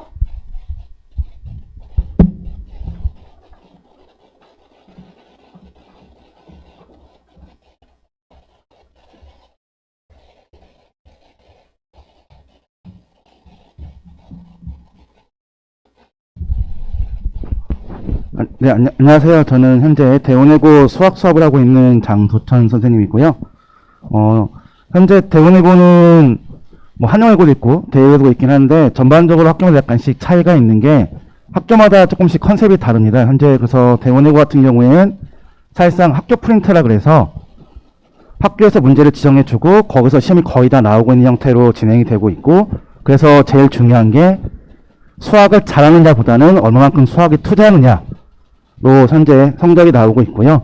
그 다음에 두 번째로는 아무래도 이제 문과 성향인 애들이 많고, 최근에 예전과 달리 문과의 깊이 경향이 좀 커지고, 그러다 보니까 생각보다 수학 잘하는 학생들이 예전보다는 적게 오고 있습니다. 대원외고에. 그래서 반대로 얘기하면 수학이 약하더라도 열심히 하면 어느 정도 성적이 이제 나오고 있는 상황이고요. 이게 그나마 대원외고는 좀 수학하는 애들이 많으니까 다른 학교에 비해서는 조금 이제, 그런데 뭐 한양이나 대일이나 가보시면 거기는 더 적다 보시면 됩니다. 공부 잘하는 애들이 수학 자체가. 근데 문제가 되는 건 반대적으로 이제 영어랑 국어 잘하는 애들은 오히려 더 늘어나고 있는 성향이다 보니까 아무리 국어랑 영어를 잘해도 성적이 잘 나온다는 보장이 없는 거예요. 근데 수학은 어느 정도 되면 성적이 어느 게 안 떨어지니까 결국엔 대학을 갔을 때 성적을 합쳐서 가야 되는데 수학이 아무래도 잘 나올 수밖에 없는 구조다 보니까 안정적으로. 그래서 아무래도 공부 잘하는 애들이 수학 점수가 어느 이상 떨어지지 않으니, 그러니까 쉽게 해서 내가 아무리 망해도 몇 등급, 이게 가능한 과목이 수학이다 보니까 수학을 잘하는 애랑 그렇지 않은 애랑 공부하는 이제 패턴이 달라지게 되는 거죠. 쉽게 해서 100이라는 시간을 공부를 해야 되는데 학교를 다니면 수학을 어느 정도 하는 애들이 사실상 100 중에서 일반 같은 경우면 수학을 50에서 한 70까지는 공부를 합니다. 실제로. 여유가 좀 있으니까. 근데 외고는 특성상 수행평가가 일반고보다 많고 발표 수업도 많고 동아리 활동도 해야 되고 뭐 기타 등등해서 생기부에 적어질 게 워낙 많다 보니까 학교가 너무 바빠서 심지어 야자도 하니까요. 그러다 보니까 막상 공부할 시간이 이제 상대적으로 적다 보니까 그 제한된 시간 내에 공부를 하다 보니 수학 공부하는 시간이 상대적으로 적습니다. 일반고보다. 그러다 보니까 미리 좀 잘 해놓은 애들이 당연히 유리할 수밖에 없는 거고, 근데 이게 안타까운 게 1학년 과정은 미리 준비가 되는데 2학년 과정은 미리 많이 해두셔도요, 생각보다 고2 되면은 다 까먹습니다. 그러면 이런 얘기 들으시는 어머님들이 그럼 수원수투는 안 해도 되느냐? 자, 수원수투가 제일 큰 문제가 되는 게 뭐냐면, 제일 중요한 게 외고는 여름방학에 뭘 못합니다. 그러니까 일반고랑 달리 여름방학에 뭘 할 만한 시간이 잘 안 나와요. 그러니까 지금 같으면 일반고다. 그럼 여름방학에 무슨 수학 한 과정을 끝내겠다. 뭐 2개를 끝내겠다. 이런 게 가능할지 몰라도 외고 같은 경우에는 방학 동안 또 해야 될 게 많기 때문에 생각보다 더 이것저것 있고, 심지어 학교에서도 프로그램을 운영하는 경우가 많습니다. 생급에 넣기 위해서. 그러다 보니까 1년 공부해서 1년 버티는 체제거든요. 그러니까 만약 우리가 외고로 간다. 그러면 이번 겨울방학에 수학 상하를 다 해야 되는 거고, 다음 겨울방학에 수원수투를 다 해야 됩니다. 일반고 같은 경우가 뭐가 있냐면 학기 중에 선행을 따로 빼는 애들이 있어요. 시간을 좀 빼가지고. 요새는 그렇게 많이 안 하긴 하는데 예전에는 많이 했었죠. 근데 외고는 그게 거의 불가능합니다. 특징이 자율학습, 야간 자율학습을 하고 있긴 하고, 근데 외고가 대원외고나 뭐 한영외고나 마찬가지로 야간 자율학습을 하고 있고, 학원을 주말에 몰려서 다니다 보니까 선행학원까지 시간 빼기가 쉽지가 않고, 제일 큰 문제가 얘네가 아무래도 이제 국어 영어를 잘하는 애들이 많다 보니까 국어 영어의 시험 범위가 일반고보다 훨씬 넓습니다. 그러니까 학원을 안 다니고는 이게 커버가 안 되는 거예요. 그러니까 자료가 너무 많아서, 그러니까 얘가 수업을 통해서 도움이 되냐 안 되냐는 둘째 치고, 자료가 너무 많으니까 자료 정리하는 것 자체도 문제가 생기기 시작하거든요. 그래서 어쩔 수 없이 국어 영어를 다니다 보니 국어 영어 다니고 숙제하고 뭐 하고 하면은 이제 상대적으로 이제 수학에서 밀리는 거죠. 그러니까 제가 현재 대원외고 제가 이제 거의 10년 가까이 됐는데, 10년 전에는 안 그랬어요. 10년 전에는 애들이 그래도 올 때 대부분 애들이 막 토플 다 120, 119 맞고 오고, 뭐 국어도 엄청 잘하고 오고 하니까 수학에 생각보다 시간을 많이 투자할 수 있었거든요. 근데 지금은 그렇진 않습니다. 애들이 와서도 국어도 하고 영어도 하고 막 사회도 하고 심지어 통과도 하고 난리 나서 수학 공부할 시간이 줄어드니까 역설적으로 얘기하면은 결국엔 겨울방학에 최대한 해두셔야 되는 거고, 그럼 지금 어머니들 걱정하시는 건 이거죠. 어디까지 공부를 해서 외고를 준비할 거냐의 문제에서 최소 수투까지는 보셔야 됩니다. 그 이유가 이번 겨울방학에 수원 수투를 보기가 쉽지가 않습니다. 왜냐면 이번 겨울방학부터 전공을 시작해야 되거든요. 붙으면. 전공을 생각보다 많은 시간을 투자해야 되는 거고, 거기다가 수학 상하를 안 할 수 없으니까 거기까지 해야 되는 거고, 거기에 불안하니까 국어도 하고 영어도 하고 이러다 보면 수학이 거기서 끝이거든요. 그럼 언제 봐야 되는 거냐면 내년 겨울방학에 봐야 되는데, 내년 겨울방학에 수원 수투를 처음 본다? 그럼 이미 망한 겁니다. 왜냐하면 애들이 수원하고 수투에서 가장 어려워하는 게 뭐냐면, 자, 1학년 과정은 그래도 봤던 거랑 비슷한 걸 보는데 2학년 과정은 처음 보는 걸 봅니다. 이게 애들이 제일 못하는 게 처음 보는 거 못하거든요. 그러니까 수원 수투를 애들이 할 때 가장 어려워하는 이유가 기존 과정이랑 전혀 관계없는 얘기가 막 나오면서 못 따라가는 거예요. 속도를. 그러니까 예를 들면 뭐 수원을 하는데 뭐 한 30회 할 거다. 그러면은 천천히 나갈 거니까 따라가겠죠. 근데 대부분의 수학 수업이 그렇진 않거든요. 많이 나와야 20회. 짧으면 12회. 그러니까 이게 내용이 쉽냐 어렵냐 떠나서 속도의 문제에서 처음 보는 거를 못 따라가는 애들이 너무 많다 보니까. 근데 물론 문제는 이과적인 성향이 강한 애들은 그 처음 보는 것도 금방금방 따라가는데, 그렇지 않아서 지금 고민하고 계신 거니까 그러신 분들은 아무래도 처음 봤을 때 너무 힘들어 하거든요. 근데 그게 수원하고 수투에 다 몰려있다 보니까 내년 겨울방학에 보려면 다음 이제 겨울방학에 보려면 이번 겨울방학에 안 본 한은 이게 시간이 안 맞는 거죠. 그때까지 가갖고 내가 수학을 하겠다 했을 때 수원 수투 처음 보면 완전 격차이 벌어진 상태에서 시작하는 거죠. 그러니까 최소한 이번 12월 오기 전까지는 수원 수투를 다 보겠다는 마음을 고치는 게 제일 좋고요. 근데 우리는 아직 수상밖에 안 하고 있는데 그럼 수원 수투를 언제 보지? 그거는 이미 늦은 상태에서 수원 수투를 다 본다고 해결되는 건 아니니까, 그러면 이제 최소한 이제 수원까지는 보라고 말씀드리거든요. 왜냐면 수투는 그래도 다음 겨울방학에 처음 보고 여름방학에 보면 어떻게든 버틸 수 있는데 수원은 그게 아니거든요. 그러니까 진짜 아무리 안 돼도 수원까지는 보셔야 되는 거고요.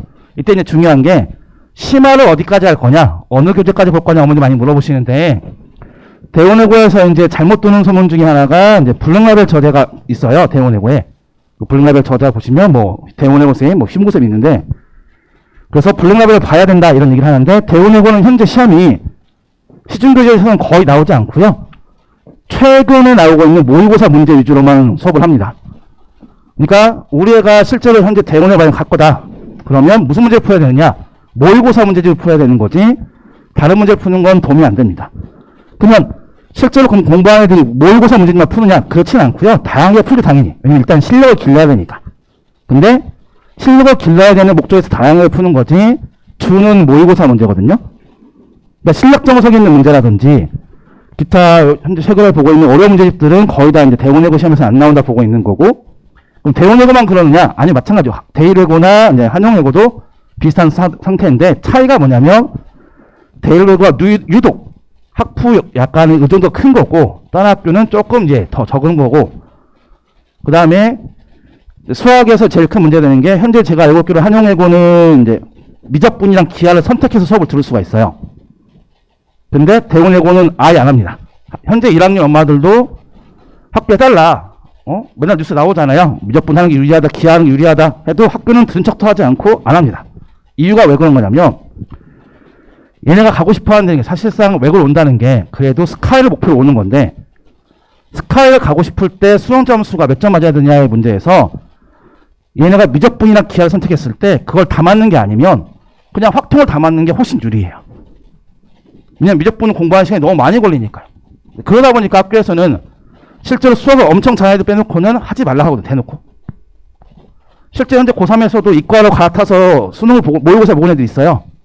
근데 그 중에 극소수를 제외한 나머지 애들은 다 점수가 안 나와요. 그렇게 하면, 그러니까 무슨 얘기냐면, 갈아타는 게 중요한 게 아니라, 우리가 이제 이과로 설령 보더라도 수학을 잘해야 되는데, 그게 쉽지 않으니까. 그래서 이제 아예 학교에서는 할 생각이 없는 거고, 다른 학교는 왜 하느냐? 다른 학교는 선택 과목을 풀어놓은 거예요, 그냥. 그러니까 그게 메인이 아니고. 그러니까 결국에는 이제 외고를 간다는 건 미적분이랑 기하 막히는 뉴스에 나와요. 몇 점 유리하는 막 나오는데 이게 다 신경 끄시고. 그냥 보시면 되고, 기하 미적분 보고 싶다. 그러면 뭘 하셔야 되냐면, 올해가 현재 이과랑 붙어도 수학을 잘하는지를 보셔야 돼요. 그러면 상관이 없죠. 대신에 학교에서는 지원을 하나도 안 해줘요. 그거는 뭐, 모든 외고가 똑같아요. 그러니까 보면은 그 봐라 하고 마는 거지, 뭐 선택해주진 않으니까, 그거 조금 이제 염두에 두시면 되는 거고, 자, 다시 돌아와서 해서, 다시 수학상 하는 어디까지 해야 되느냐. 수학상과 수학하는 대부분 학교 거의 비슷합니다. 너무 어려운 문제는 시험에 나오지 않고요. 너무 어려운 문제를 풀어도 내신에 크게 영향이 없습니다. 현재 대운외고는 역배점이라고 해서 어려운 문제가 점수가 낮거든요. 그러니까 어려운 문제는 한 1점 몇 점이고요. 일반적인 문제는 3점 몇 점입니다. 뭐 서술형은 10점씩 들어가고, 약간 이거는 뭐 중요한 거 아니고 나중에 다시 보시면 이제 아시게 될 텐데, 역배점이다 보니까 아는 걸 안 틀리는 게 중요한 거고, 그러면 다른 학교들은 어떻게 되느냐? 다른 학교도 거의 비슷합니다, 생각보다.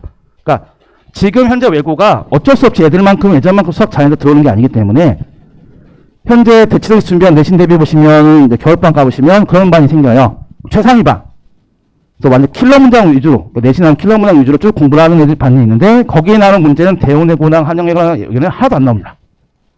내봤자 푸는 애가 전교 한두 명 있을 텐데 내봤자 쓸모가 없거든요. 그거 안 내도 잘 갈리는데요.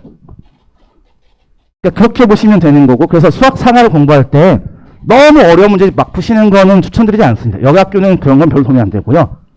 어려운 문제를 풀 여력이 되시면 차라리 수원수투를 더 풀려고 많이 하거든요. 수원수투는 당장 수능 보는 문제까지 다 다루기 때문에 갑자기 난이도가 확 올라갑니다. 그러니까 심화를 할 거면 수학 상하보다는 수원수투를 하시는 거고, 선행은 아무리 늦어도 수원까지는 하셔야 되는 거고, 웬만하면 수투까지 하시라 하시는 거고, 그 수원수투가 겨울방학에 보는 건 그렇게 좋은 방법은 아니에요. 그러니까 겨울방학에 수원수투를 보는 거는 뭐냐면, 수원을 두 번째 보거나 수투를 두 번째 겨울방학에 보겠다라는 건 괜찮은데, 다가오는 겨울방학에 수원수투를 처음 보시면 애가 수학 상하도 안 되고 수원수투 다 안 될 거예요. 그러니까 무조건 12월 안에 수원이든 수투든 여유가 되시면은 보시는 게 제일 좋고요. 이제 우리 애는 다 봤다. 확통까지 다 봤다. 안타까운 건 확통은 3학년 내신이기 때문에 기억이 안 납니다. 그때 가면. 그냥 완전 리셋이거든요. 그러니까 확통에 너무 그렇게 연연하지 않으셔도 되고요. 무조건 수투까지만 보시면 되고, 여유가 되시면 수원 수투를 하시면 되고, 이제 뭘 보셔야 되냐면, 자녀마다 수원이 쉽다고 하는 애가 있고요. 수투가 쉽다고 하는 애들이 있어요. 수투가 쉽다고 하는 애들은 수투의 진정한 문제를 본 적이 한 번도 없는 거예요. 제가 맨날 그러거든요. 수투 봤어요? 그러면 잡지보고 왔구나. 이걸 잡지 봤다고. 왜냐면 수투가 제일 큰 문제가 제일 쉬운 문제에서 제일 어려운 문제 폭이 제일 커요. 그러니까 애들이 아무리 공부를 많이 해도 이 정도 공부하고 와요. 근데 시험은 여기서 나와요. 근데 약간 슬픈 현실인데, 외고에서 대형외고에서 2학년이 되면 학교 포인트 포기자가 생겨요. 이게 뭐냐면 학교 포인트가 애들이 어렵다고 해서 그냥 때려치는 거예요. 근데 그게 왜 그런 거냐면, 애들이 1학년 문제가 생각보다 쉬우니까 적당히 공부하다가 미루는 거예요. 계속 미뤄요. 그럼 언제 공부하느냐? 시험기를 공부 시작하는 거예요. 처음으로. 말도 안 되는 얘기거든요. 중학교도 그 공부 안 할 텐데. 그래 놓고는 이제 어렵다 징징대고 있는 애들이 많거든요. 근데 그게 왜 그런 거냐면 계속 미루시는 거예요. 당장 급한 게 아니니까. 근데 입시라는 건 3년 다 보고 가셔야 되는 거고, 어차피 내신 합쳐서 가는 거기 때문에 수원수투가 어느 정도까지는 하셔야 되는 거고, 그래서 그거를 미리미리 잘 짜셔야 돼요. 근데 이게 뭐가 문제냐면, 나 혼자 수투를 하고 아무도 안 하잖아요. 그럼 안 하고 싶어요, 사람이. 그러니까 외고가 특성상 솔직히 말씀드려서 강남에서 다 오는 게 아니잖아요. 이번 1학년이 강남권이랑 외고가 진짜 많이 뽑았거든요. 신입생을. 그래 봤자 100명이 안 돼요. 전체 학생 250명인데.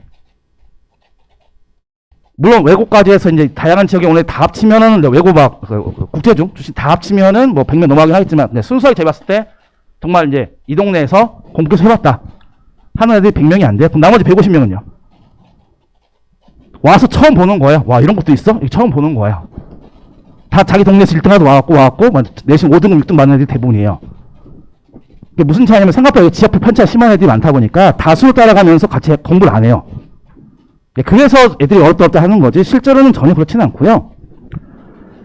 생각보다 미리미리만 준비하시면 다 커버되고요. 단지 이제 제가 말씀드리는 건, 여기 그 대치동은 약간 특유의 분위기인지 모르겠는데, 외국에 오시면 어머니들이 다 1등급 얘기만 하세요.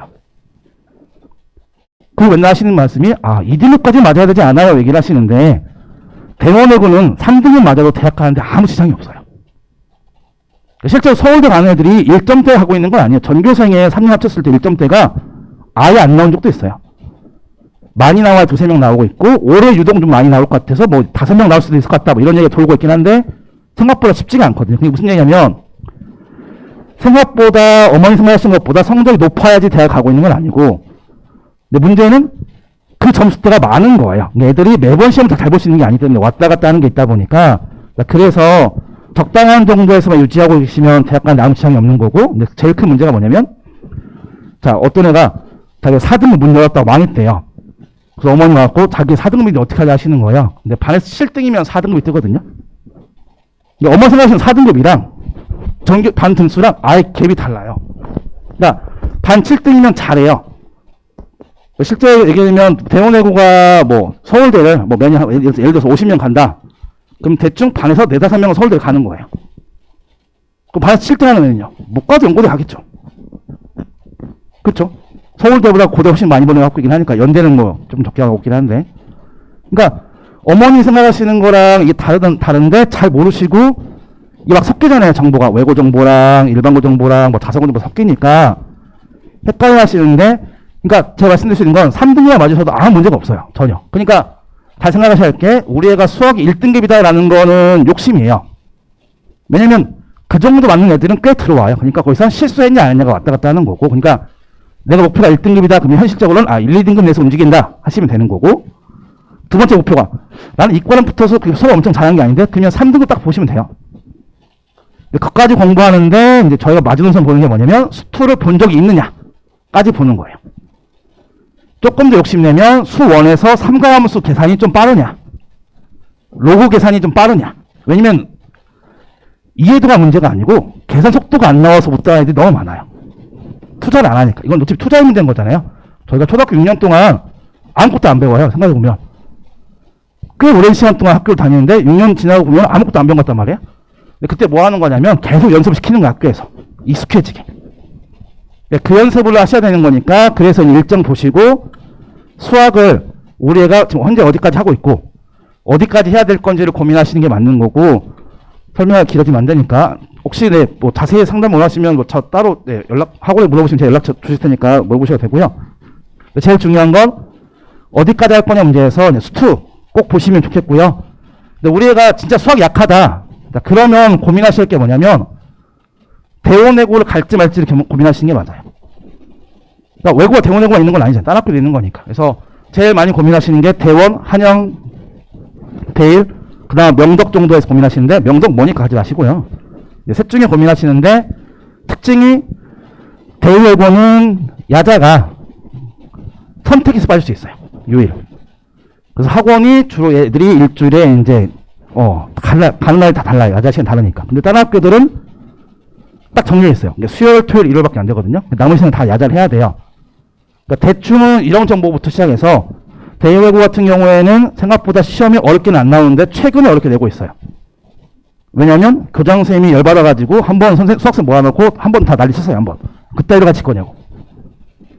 그래서 그러고 나와서 갑자기 평균이 얼마 나왔더라? 40얼마인가? 30얼마? 아무튼 개 많이 떨어졌어요. 애들 그냥 죽여버렸거든요. 그냥 다 공부하지 말라고. 근데 이게 왜 그런 거냐면, 지금 현재 외고도 다 위기의식을 느껴요. 왜냐면 계속 문과가 대학 못 간다 그러니까 불안한 거거든요. 같이 다 수학 못한다 그러니까. 그리고 학교에서도 정시 맞는 얘기를 해요. 불안하니까. 근데 그런 거 휘두르지 마시고 무조건 수학은 요 정도까지, 무조건 미리 잡으셔야 돼요. 그러니까 당장 뭐 하지 이렇게 생각하시면 안 되고, 앞으로 고등학교 졸업할 때까지 언제 뭘 할지를 고민하셔야 되는 거고, 여기서 제일 큰 문제가 확통 언제 하지가 나와요. 왜냐면 보시면 아시겠지만 확통할 시간이 없죠. 그럼 현재 대원외고에서는 어떻게 하고 있느냐. 자, 2학년 여름방학에 확통을 잠깐 봐요. 가볍게. 과외를 하든 인강을 보든 가볍게 봐요. 가볍게 본다는 얘기는 무슨 얘기냐면 현강을 잘 안 들어요. 바쁘니까. 여름방학에 수투 다시 해야 되거든요. 그리고 겨울방학에 본격적으로 보는 거예요. 그래서 무슨 차이가 있냐면, 대부분의 학원을 보시면 확통 수업이 짧아요. 횟수가. 대원외고만 3학년 올라갈 때 확통 수업이 거의 2배예요. 딴 학교에. 그게 왜 그러냐면 그때 완전 다 하는 거예요. 한 번에 몰아서. 얘네는 확통 수행을 잘 안 하니까. 그러니까 이런 걸 미리 어느 정도 알고 가셔야지 스케줄 할 때 잘못 짜지 않으시는 거고, 외고를 지망하실 거면 일단 자사고랑은 완전 다르다고 생각하셔야 돼요. 달라요. 아예 결이. 그리고 외고를 오시는 한은 무조건 수시라고 생각하고 오셔야 돼요. 예. 애들이 맨날 난 정시파야 하면서 공부를 때려쳐요. 걔 정시 못 가요. 예. 어차피 문제가 모의고사 문제 위주로 다 돼요. 전반적인 과목들 다. 예, 그것 좀 염두에 두시면 좋겠고, 한 가지 팁을 좀 드리자면, 우리 애가 외국어가 약할 것 같다. 예, 그러면 학교 다니기 힘들어요. 여기는 외국어가 8단이라서 한 학기당 생각보다 전차축이 크다 보니까 애들이 스트레스 되게 많이 받거든요. 반대로 얘기하면 외국어를 잘하는 애들은 못 구하는 게 있잖아요. 영어도 잘한다? 그럼 또 못 구하는 게 있겠죠. 그녀는 이제 생각보다 다니기 수월해요. 그러니까 수학만 보지 마시고 전반적으로 봐서 우리 애가 어떻게 할 건지를 보시면 좋겠고, 최근 입시 느낌으로는 솔직히 말씀드리면 대원이랑 대일외고 쓰세요. 한영외고가 약간 좀 각자 알아서 가는 분위기가 좀 강하다 보니까. 예. 그리고 입시 실력도 보시면 요새 한영이 그렇게 막 잘 나가진 않죠. 근데 그게 이제 왜 그런 거냐면 이제 약간 학교에서 정시 얘기를 많이 하고 있어요. 대원외고는 그래도 수시로 많이 가고 있긴 한데, 그래서 좀 보시면 좋겠고, 스카이가 목표시면은 무조건 대원외고 오시는 게 나아요. 솔직히 말씀드리면 제가 대원외고 그렇게 좋아하진 않는데 애들이 선생님들이 뭐 이렇게 잘해주고 이런 건 아니라서. 근데 실력 대비 대학은 진짜 잘 가요. 제가 어떻게 연대를 가? 이런 애가 가요. 네. 그러니까 우리가 진짜 열심히 한다. 근데 약하다. 이과는 아닌 것 같다. 그러면 무조건 외고 가셔야 돼요. 네. 가서 고생하더라도, 왜 고생하면 대학 가잖아요. 일반고는 고생했는데 못 가잖아요. 다시 재수하고 가잖아요. 네. 그러면 안 되니까 제발 좀 보시고 하시면 좋겠고요. 여기 시계가 없네요. 근데 제가 몇 분 했죠? 소개 아까 뵀구나. 네. 그럼 대충 마무리하고, 일단은 아직은 계속 고민하실 텐데 제발 유튜브 좀 보지 마시고요. 선배들 유튜브 하는 애들이 많이 있어갖고 막 이상한 소리 하고 있는 애들이 있어갖고 보지 마시고요. 궁금한 거 있으면 저한테 문자 주시면 제가 연락 드릴 테니까 하시면 될 것 같습니다. 네, 감사합니다.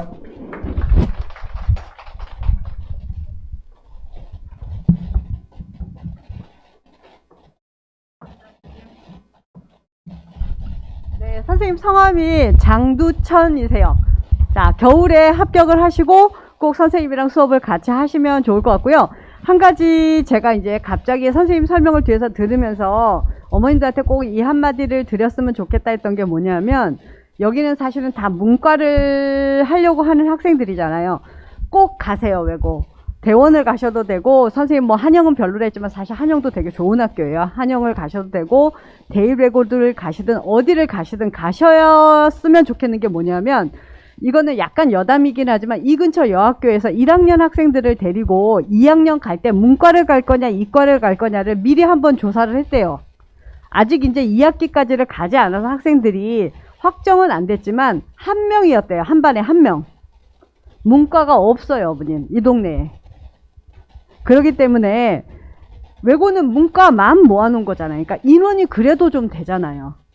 지금 선생님이 말씀하셨듯이 1등급이 3년 내내 다 해서 1등급이 안 나올 수도 있다라는 게, 전공어가 50명이에요. 그러면 4%가 1등급이면 2명만 1등이에요. 1등급. 진짜 등급을 받기가 쉽지 않아요. 근데 수학 선생님을 모신 이유는 뭐냐면, 대학에 가서 학생들이 사실은 수시로 갈 생각을 일단은 지금은 하시잖아요. 생기부라고 하는 게 넘어갈 때 보면 똑같은 등급이, 만약에 둘 다 학생이 3등급이면 수학을 잘해서 3등급인 학생이 더 낫다는 거예요. 다른 과목을 잘한 것보단. 예, 학생의 학습 역량이라든지 그걸 나타내는 가장 좋은 지표가 수학이기 때문에 수학을 이렇게 강조하는 거예요, 어머님.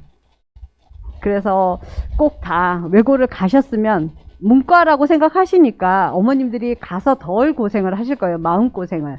차라리 공부가 힘든 게 낫지, 문과가 없어서 등급을 어떻게 내볼 수 없는 것보다는 낫거든요. 그러니까 꼭 외고를 가셨으면 좋겠고요. 지금 이제 하나 영상을 더 보여드릴 건데, 박지성 선생님이시라고 저희 쪽에서 심화 영어를, 거기 맨 뒤에 시간표에 있는데요. 이 선생님이 지금 외대부고하고 한영외고 수업을 하세요. 근데 지금은 선발을 할 때는 영어 내신으로만 뽑지만 중학교, 사실 이 학교들은 외고들은 갔을 때 교과서를 안 써요, 어머님. 고등학교 교과서를. 자체 내에 어떤 소설을 쓰든 무슨 자체 내에 교재를 쓰든 하기 때문에 그 난이도가 영어의 난이도가 확 올라가 버리거든요. 그래서 이 선생님이 지금 심화 영어라는 걸 하고 실제로 중3 학생들 중에 외고를 가려고 하는 아니면 자사고를 가려고 하는 학생들이 여기서 수업을 들어요. 근데 굉장히 좀 난이도가 달라요.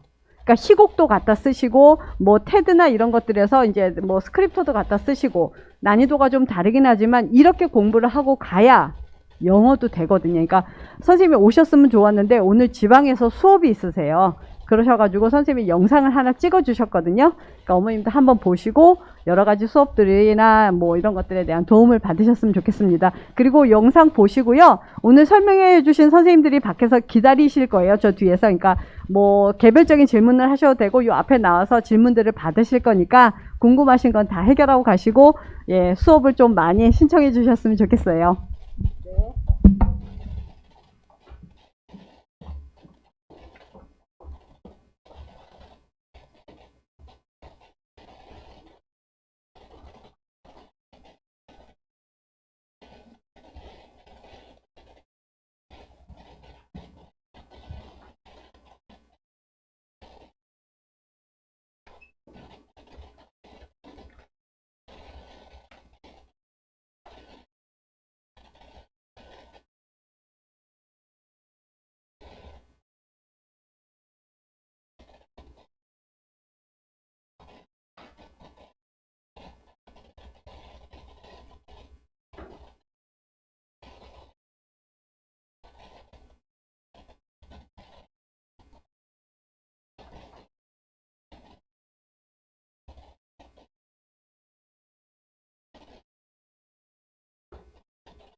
현재 다원교육 외국관에서 한영외고, 그다음에 용인 예대고 내신을 맡고 있습니다. 그리고 시중에 이렇게 서술형 관련된 책들이 좀 나와 있습니다. 안녕하세요, 박지성입니다. 오늘 제가요 대치서초 주변에 있는 이 고등학교 영어 내신 중에서 특히 서술형 대비를 위한 강좌를 소개하기 위해서 이렇게 영상을 띄우게 되었습니다. 제 간략한 소개를 하자 그러면요, 현재 다원교육 외국관에서 한영외고, 그 다음에 용인 외대고 내신을 맡고 있습니다. 그리고 시중에 이렇게 서술형 관련된 책들이 좀 나와 있고요. 먼저 이 서술형 관련해서 한 가지 좀 말씀드리고 싶은 게, 이 내신 1등급을 위한 서술형 대비는 단시간에 되지 않는다, 이 말을 제가 적어놨어요. 여기서 단시간에 되지 않는다라고 하는 의미는 아마 이렇게 질문할 수 있을 거예요. 우리 아이 영어 영작 그래도 곧잘하는 편인데요? 라고 이렇게 말을 할 수 있는데, 보통 이제 시험장에서 우리가 시험 문제를 풀 때 내가 알고 있는 지식과 그 다음에 그 지식을 꺼내서 적용하는 거는 이게 약간 다른 이야기가 될 수가 있어요. 대부분 아이들이 영어를 영작하는 능력 자체는 많이 갖추고 있습니다. 그런데 뭘 많이 하냐? 그렇죠. 바로 실수를 많이 한다라는 거야. 그래서 그 실수라는 걸 줄이기 위해서 뭘 해야 되겠어요? 그렇죠? Practice makes perfect. 많은 연습이 필요할 거 아니에요? 그런 차원에서 제가 요 단시간에 되지 않는다, 그 실수를 줄이기 위한 우리 학교 유형에 맞춘 다양한 문제들을 갖다가 꾸준하게 계속 연습을 해와야 한다라는 거, 그걸 제가 강조하기 위해서 이런 문구를 적어 놓았습니다. 그런 의미에서 겨울방학보다는 여름방학부터 좀 시작하시는 게 좋은 것 같아요. 서술형 관련된 이런 정의 부분은 굳이 많이 중요한 것 같지 않아서 제가 간략하게 좀 말씀을 드리도록 할게요. 서술형 문제 유형 중에 대표적인 것은 우리말을 제시한 다음에 그 우리말에 해당되는 것을 갖다가 주어진 단어를 이용해 가지고 영작하는 거예요. 그래서 중학교 때도 아주 익숙한 자주 나오는 형태라고 보시면 되는데, 여기에 추가적으로 이 단락 읽기라고 하는 게 추가돼서 어떤 문제가 나오냐면, 글을 읽고 글의 주제를 작성하려고 한다, 주어진 단어를 이용해서 빈칸을 채우시오, 뭐 이런 문제 나오기도 하고, 그 다음에 아예 주제문을 작성하는 그런 문제가 나오기도 합니다. 뭐 고난도 문제로 밑줄 추론 문제를 응용한 것도 나오긴 하지만, 주로 우리말을 제시한 다음에 그 우리말을 갖다가 조건에 맞게 영작하는 문제가 나온다라는 거 그것 좀 체크하시면 될 것 같아요. 자, 시험 비중과 중요성이라는 내용을 보면 당연히 객관식과 비교해서는 주관식은 문항수가 작지요. 그러면 별로 안 중요한 거 아니냐라고 할 수 있겠지만, 우선 배점이 높아요. 그 다음에 가장 중요한 건 요거겠죠. 실수를 많이 한다라는 거예요. 그래서 많은 연습이 필요하다 이거예요. 문항수는 얼마 되지 않지만 실수를 많이 하기 때문에 결국에는 1등급이 되지 못하는, 점수를 깎아먹는 이제 요인으로 작용할 수 있는 게 바로 이 서술형이다라고 생각하시면 될 것 같아요.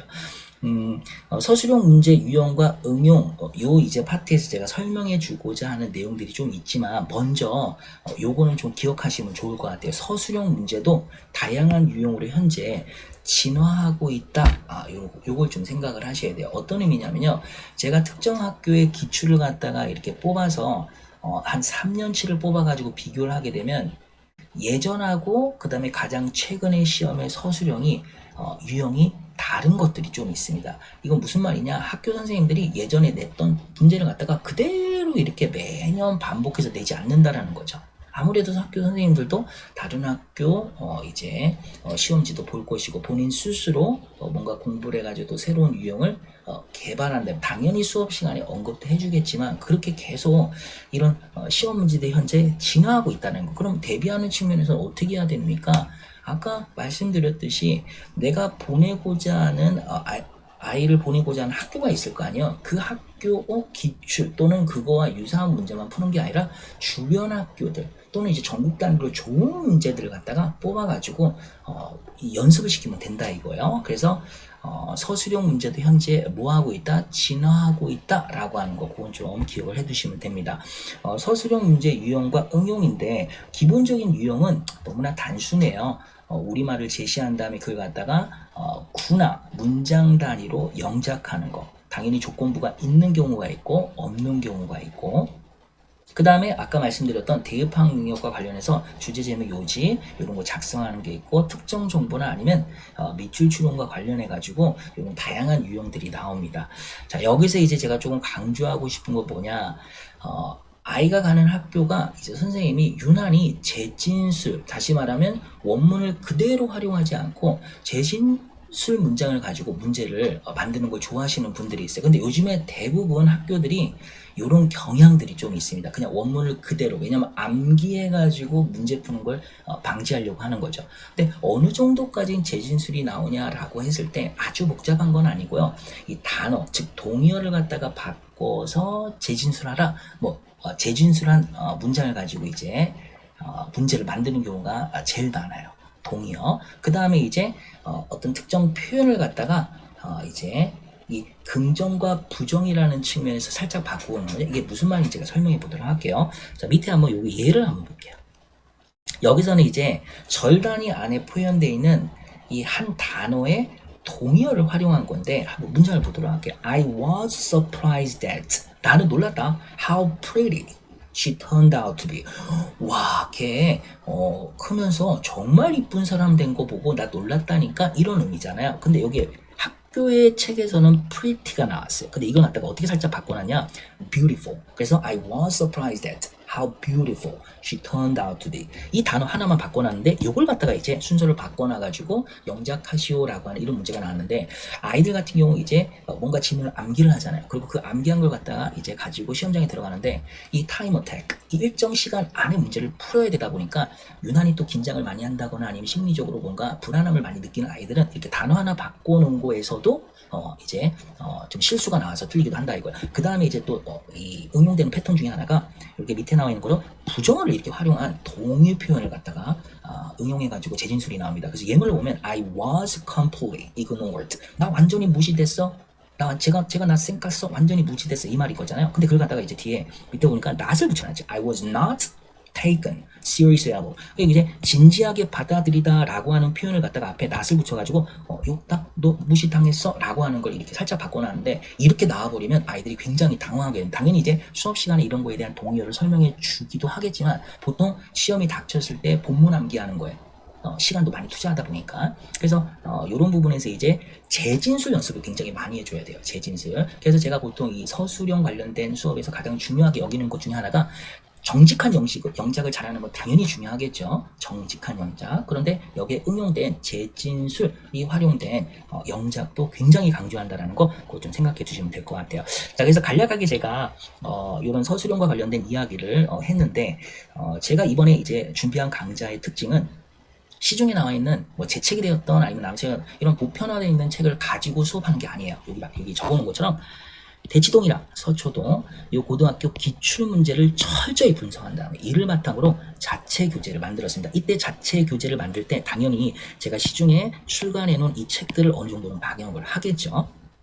그래서 이렇게 딱 체계화된 책 안에 뭘 집어넣었다라는 거예요. 그렇죠? 이 주변 학교에 있는 그 영어 시험에 나오는 내용을 그대로 녹아 이제 제가 포함시켰다라고 생각하시면 될 것 같아요. 그래서 책에 나와 있는 어떤 필수 구문을 갖다가 우리가 연습을 많이 하는데 당연히 이 학교 기출에 주로 나와 있는 중요 필수 구문을 뽑고 거기에 대한 처음에는 정직한 영작을 해야 되겠죠. 본문 암기를 해서 적는 것과 같은 정직한 연습. 그 다음에 여기에 뭐가 들어가야 되겠어요? 아까 말씀드렸던 재진술 연습.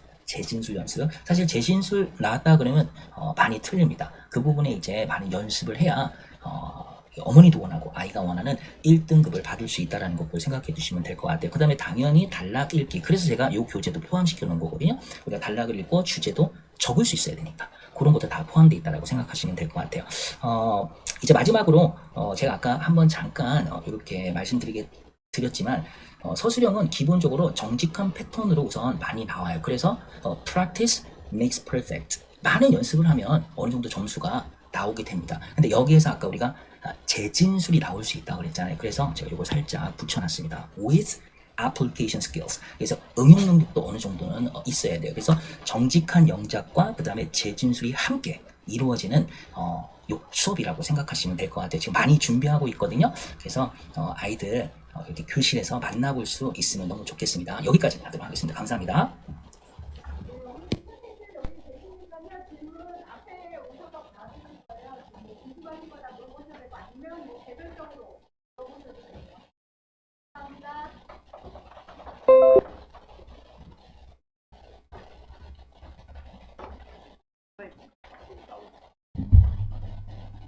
뭐 수업 관련해서 궁금한 것도 질문하셔도 좋고요. 다른 거 궁금한 것들 뭐 입시 관련해서 물어보셔도 좋고요.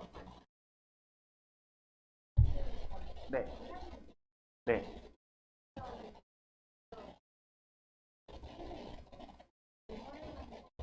네.